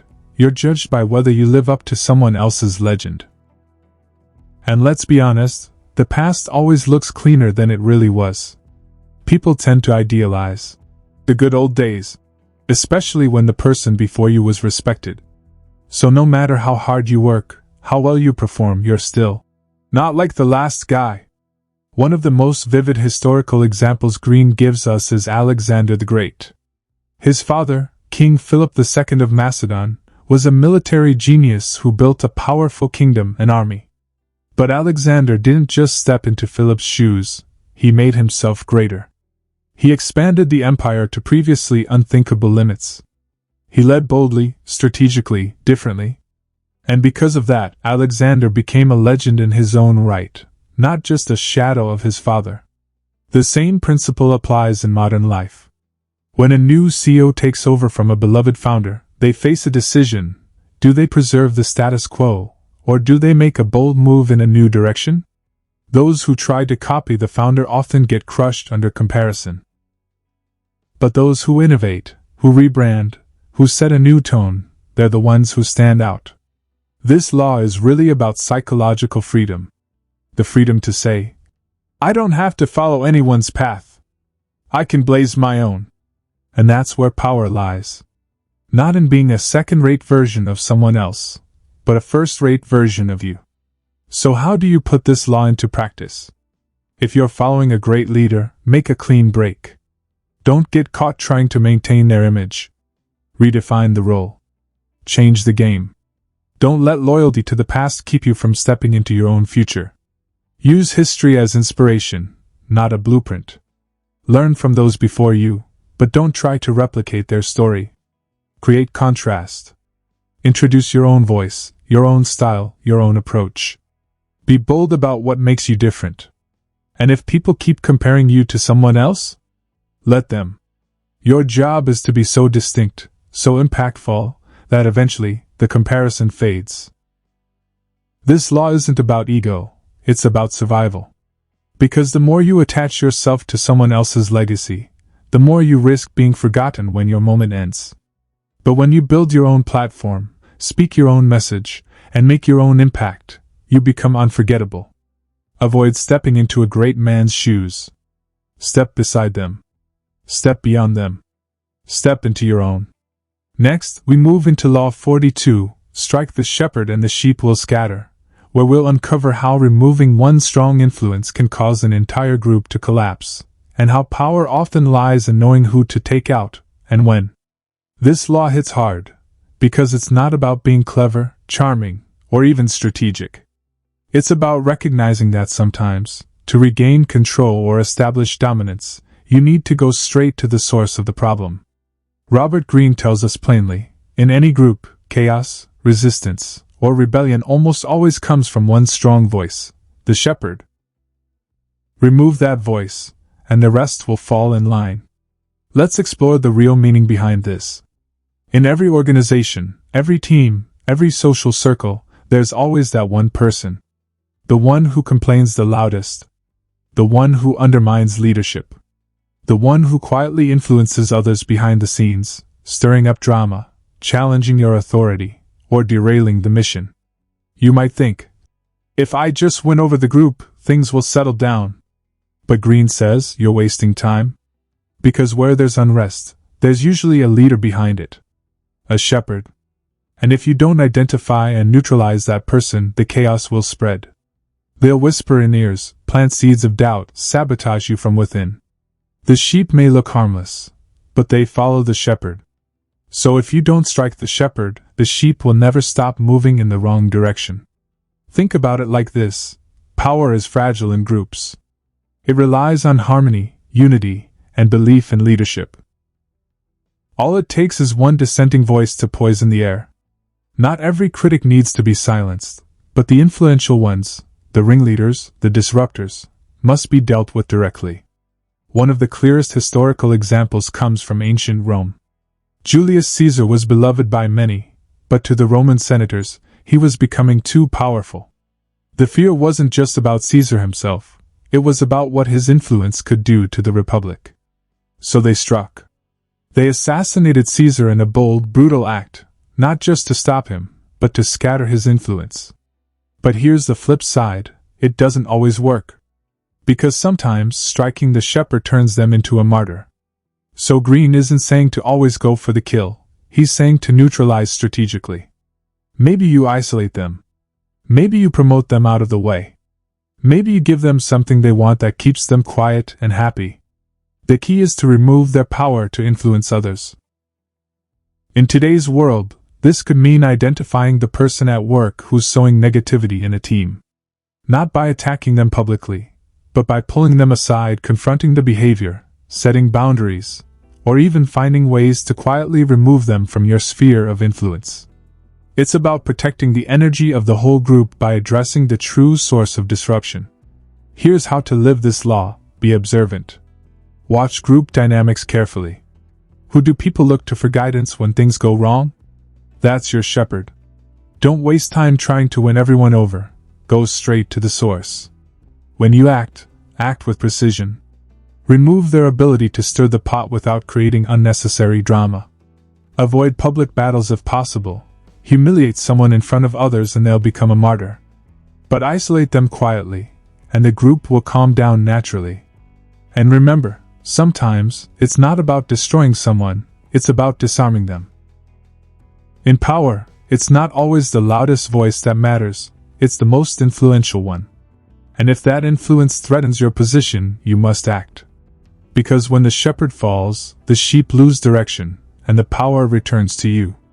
Next up is Law 43, work on the hearts and minds of others, where we shift gears and talk about winning loyalty, trust, and devotion, not through fear, but through connection. Because real power isn't just about control, it's about influence. In the game of power, fear might get obedience, but it won't earn loyalty. Control might win in the short term, but it doesn't last. That's why Robert Greene now shifts the focus from force to finesse. Law 43 reminds us, if you truly want lasting influence, you need to work on the hearts and minds of the people around you. Think about it. When people feel respected, understood, and valued, they want to follow you. They choose to support you. Not out of obligation or fear, but out of trust. Out of belief in your leadership. And that's the kind of power that can't be bought, threatened, or manipulated. It's earned. It's real. So how do you do this? It starts with empathy. You've got to understand what drives people, their desires, their fears, their insecurities, their ambitions. Greene teaches that you must step outside your own perspective and see the world through theirs. Because if you want someone to follow you, they have to feel like you see them. A powerful example comes from Abraham Lincoln. During the Civil War, Lincoln was under constant pressure, surrounded by critics and generals who failed him.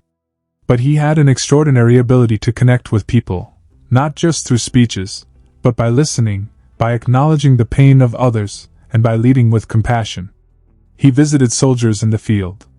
He wrote personal letters to grieving families. He led not just with orders, but with empathy. That's why he remains one of the most revered leaders in history. He didn't just command minds, he captured hearts. Now compare that to a leader who rules by fear. Maybe they get results at first, but the moment they lose their grip, everything collapses. People desert them. The loyalty was never real. It was built on sand. In everyday life, this law plays out in subtle ways. Let's say you're managing a team. You could demand deadlines, push people with pressure, enforce rules. Or you could take the time to understand each person's motivations. Show appreciation. Recognize effort. Make people feel seen. When you do that, people voluntarily go the extra mile. They show up for you, not because they have to, but because they want to.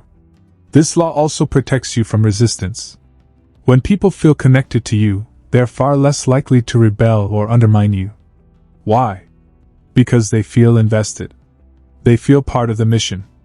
And if someone tries to turn them against you, it won't work, because the bond is emotional, not transactional. Here's how to live this law. Observe carefully. What do the people around you care about most? Learn their emotional language. Make people feel important. Even small gestures, like asking someone's opinion or thanking them for their work, build powerful emotional capital. Don't just win arguments, win hearts. Convince people not with logic alone, but by speaking to their needs and values. Inspire loyalty by sharing your vision. Let people feel part of something bigger than themselves. And most importantly, never underestimate the power of kindness. In a world where many lead with ego, empathy becomes a superpower.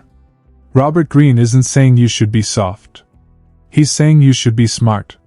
Because the person who can move people emotionally has more power than the one who rules with intimidation. So if you want true, lasting power, work not just on the minds of others, but on their hearts. Because when both are on your side, your influence becomes unstoppable. Next is Law 44. Disarm and infuriate with the mirror effect, a strategy so psychologically sharp that it can completely unnerve your opponents without you lifting a finger. This law is pure psychological warfare, subtle, stealthy, and incredibly effective. Robert Greene takes us into the world of mirroring, a power move that doesn't involve brute force or direct confrontation. Instead, it uses reflection as a weapon. The idea is simple but devastating. Mirror your enemy's actions, attitudes, or behavior, and watch them unravel. Here's why it works. When you mirror someone, you throw them off balance. Most people expect pushback, resistance, argument, something they can fight against. But when you reflect their actions right back at them, it becomes deeply unsettling. They're not met with resistance, they're met with themselves. And that can be way more disturbing than a fight. Why? Because the mirror exposes people. It shows them how ridiculous, aggressive, or insecure their behavior really is. And in that moment, they lose their composure. They feel confused, powerless, even angry. That's the disarming effect. Let's take an example from history. During the reign of Louis XIV of France, his powerful finance minister, Nicolas Fouquet, threw an extravagant party at his newly built chateau to impress the king. But Fouquet went too far. It was a display of wealth and power that rivaled royalty. Instead of confronting him with anger, Louis XIV mirrored the behavior by building an even more spectacular palace, Versailles. That act alone crushed Fouquet. The king had outshined him without saying a word, and soon after, he had Fouquet arrested. That's the mirror effect. It humiliates without attacking. It exposes without accusing. It's silent dominance. In everyday life, this law shows up in situations where people are trying to provoke you. Let's say someone gets loud, aggressive, or manipulative. Instead of matching their energy or fighting back, you reflect their behavior calmly and precisely. They shout, you respond with the same words in a level tone. They lie, you repeat their lie as a question. You're not reacting, you're reflecting. And that makes them see themselves in real time. It's like holding up a mirror to a tantrum. It forces people to confront their own ridiculousness. But Greene also warns us, this law isn't just for defense. It's an offensive weapon too.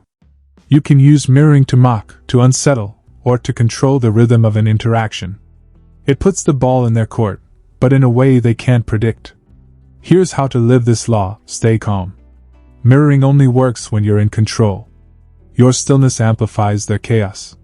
Study your target's moves. Copy their language, tone, gestures, but subtly. You're not mocking. You're reflecting. Use it in arguments to reveal the other person's logic, or lack of it. Paraphrasing their own words back to them can be a power move. In moments of intimidation, match the energy, but reduce the volume. Confidence, not aggression, gives the mirror its shine. And most importantly, use it sparingly. Too much mirroring becomes obvious. The power is in how unexpected and precise it is.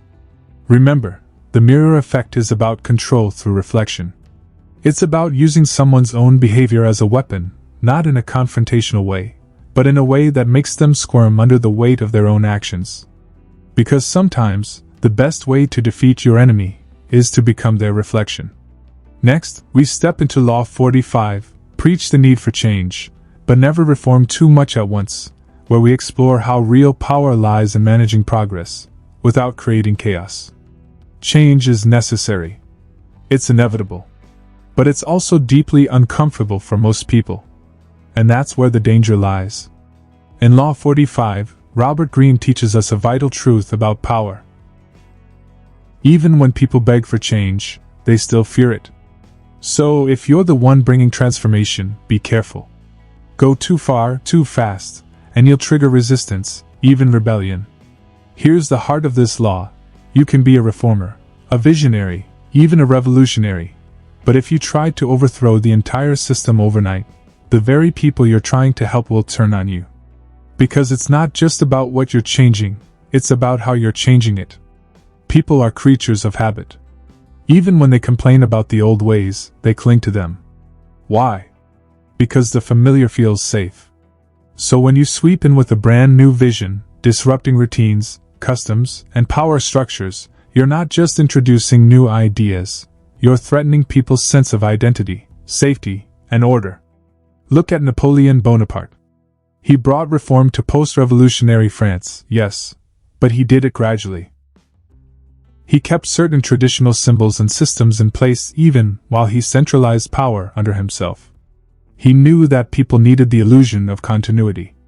He didn't strip away everything at once. That's why he succeeded where the French revolutionaries before him failed. The revolution had been wild and chaotic.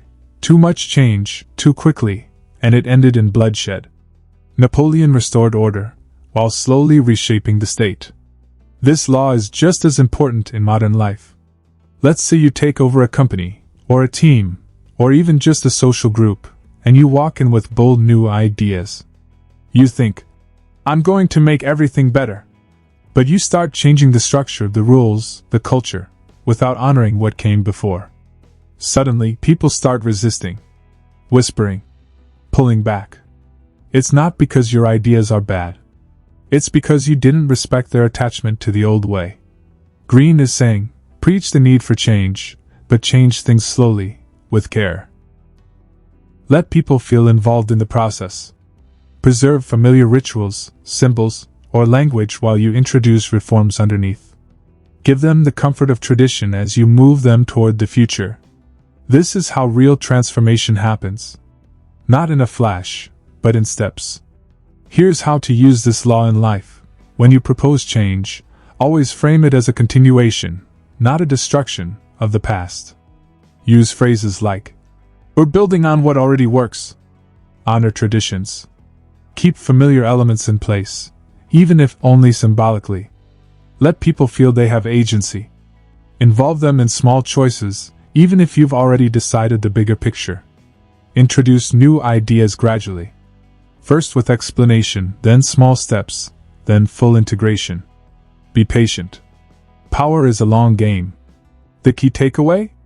People don't fear change itself, they fear loss. So if you want your reforms to succeed, protect their sense of stability. Offer them something solid to hold on to, even as the world shifts beneath their feet.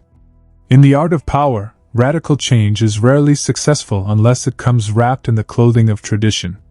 Up next is Law 46, never appear too perfect, a surprising truth about success, envy, and how to protect yourself when you shine too brightly.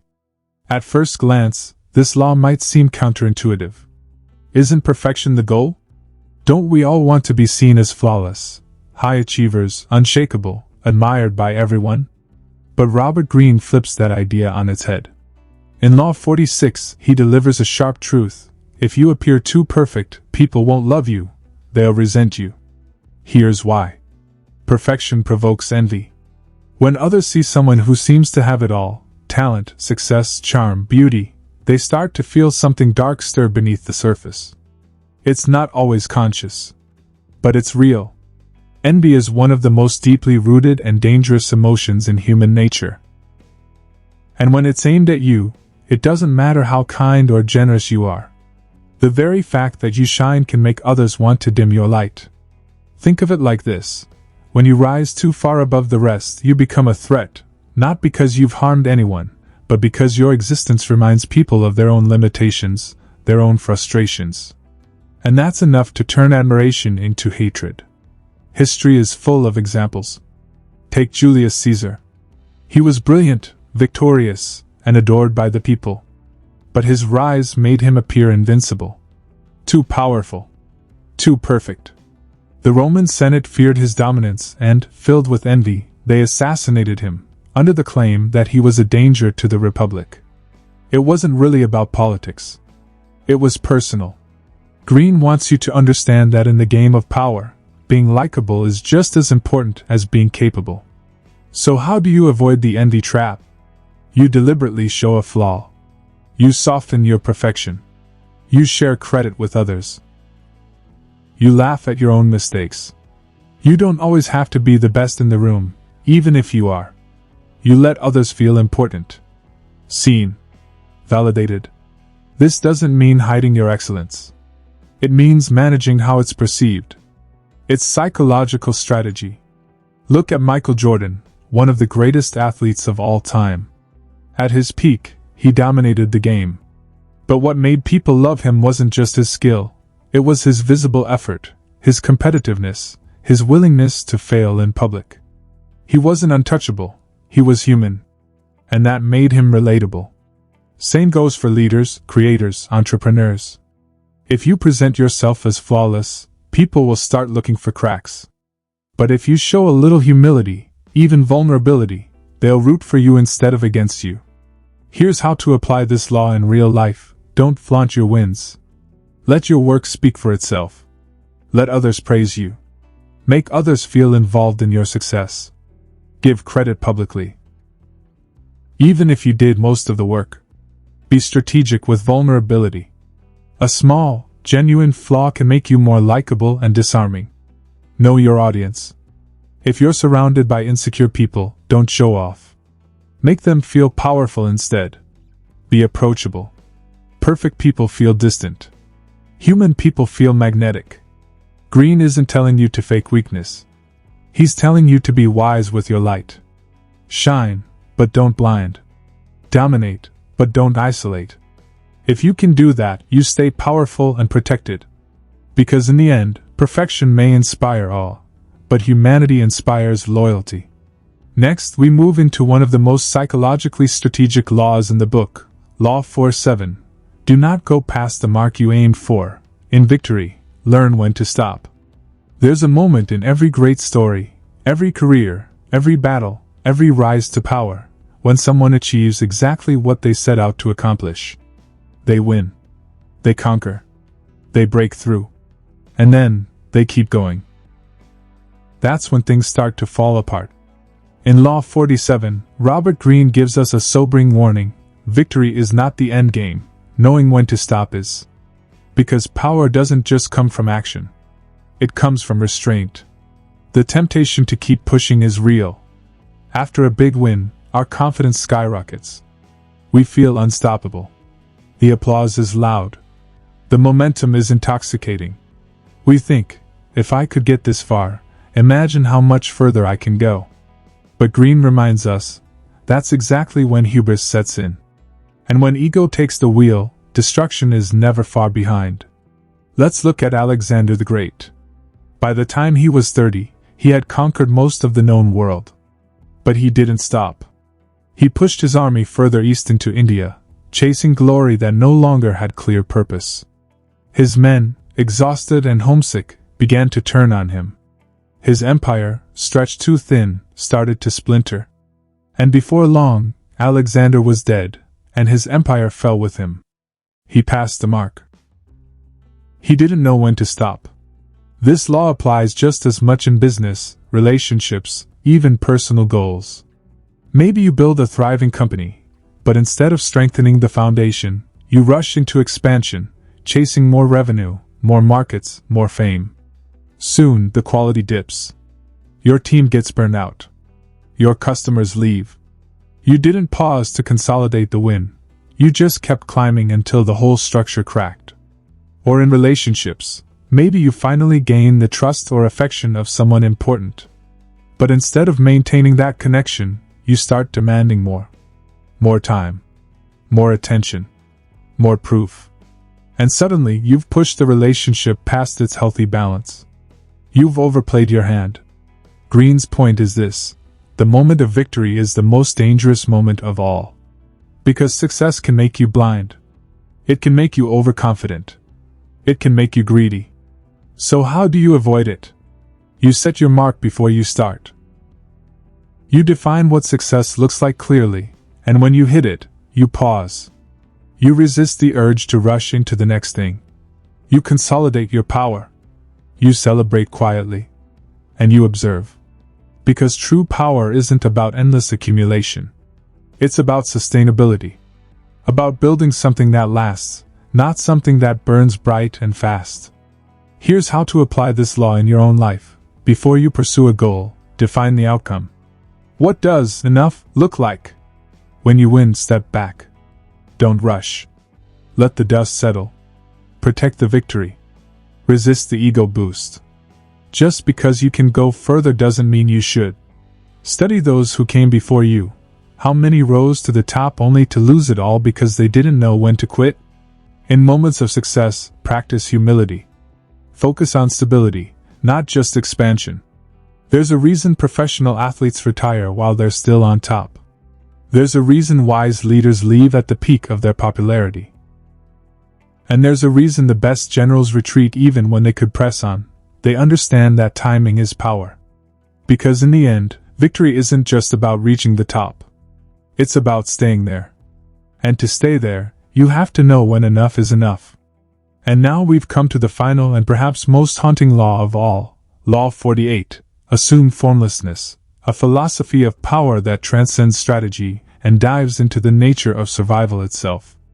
After 47 sharp, strategic principles about how to move, think, and act in the world of power, Robert Greene ends with something different, almost philosophical. Law 48 isn't about dominating, deceiving, or defending. It's about transforming, evolving, becoming fluid like water. To assume formlessness means to give up rigidity. It means never allowing yourself to become predictable, defined, or stuck. And that's what makes this law so powerful, because the world is constantly changing, and the most dangerous thing you can do is stay the same. Greene opens this law by referencing a timeless principle from military genius Bruce Lee, who famously said, "Be water, my friend." Water adapts. It takes the shape of whatever holds it. It can flow, drip, crash, freeze, evaporate. It's ungraspable, yet unstoppable. That's what you must become. When you fix your identity, cling to routines, or stay loyal to a single strategy, you become vulnerable. Why? Because people can read you, anticipate you, trap you. Power, in its purest form, is found in adaptability, in the ability to reinvent yourself constantly, without being tied to what you were yesterday. History has countless examples of those who failed because they clung to a fixed idea of themselves or the world. Look at monarchs who refused to reform, generals who stuck to old tactics, companies that ignored new technology. Their downfall wasn't weakness, it was inflexibility. Now flip the script, look at survivors. The most powerful figures in history weren't the most aggressive or the most brilliant, they were the most fluid. People like Machiavelli, who reinvented his role in shifting political tides.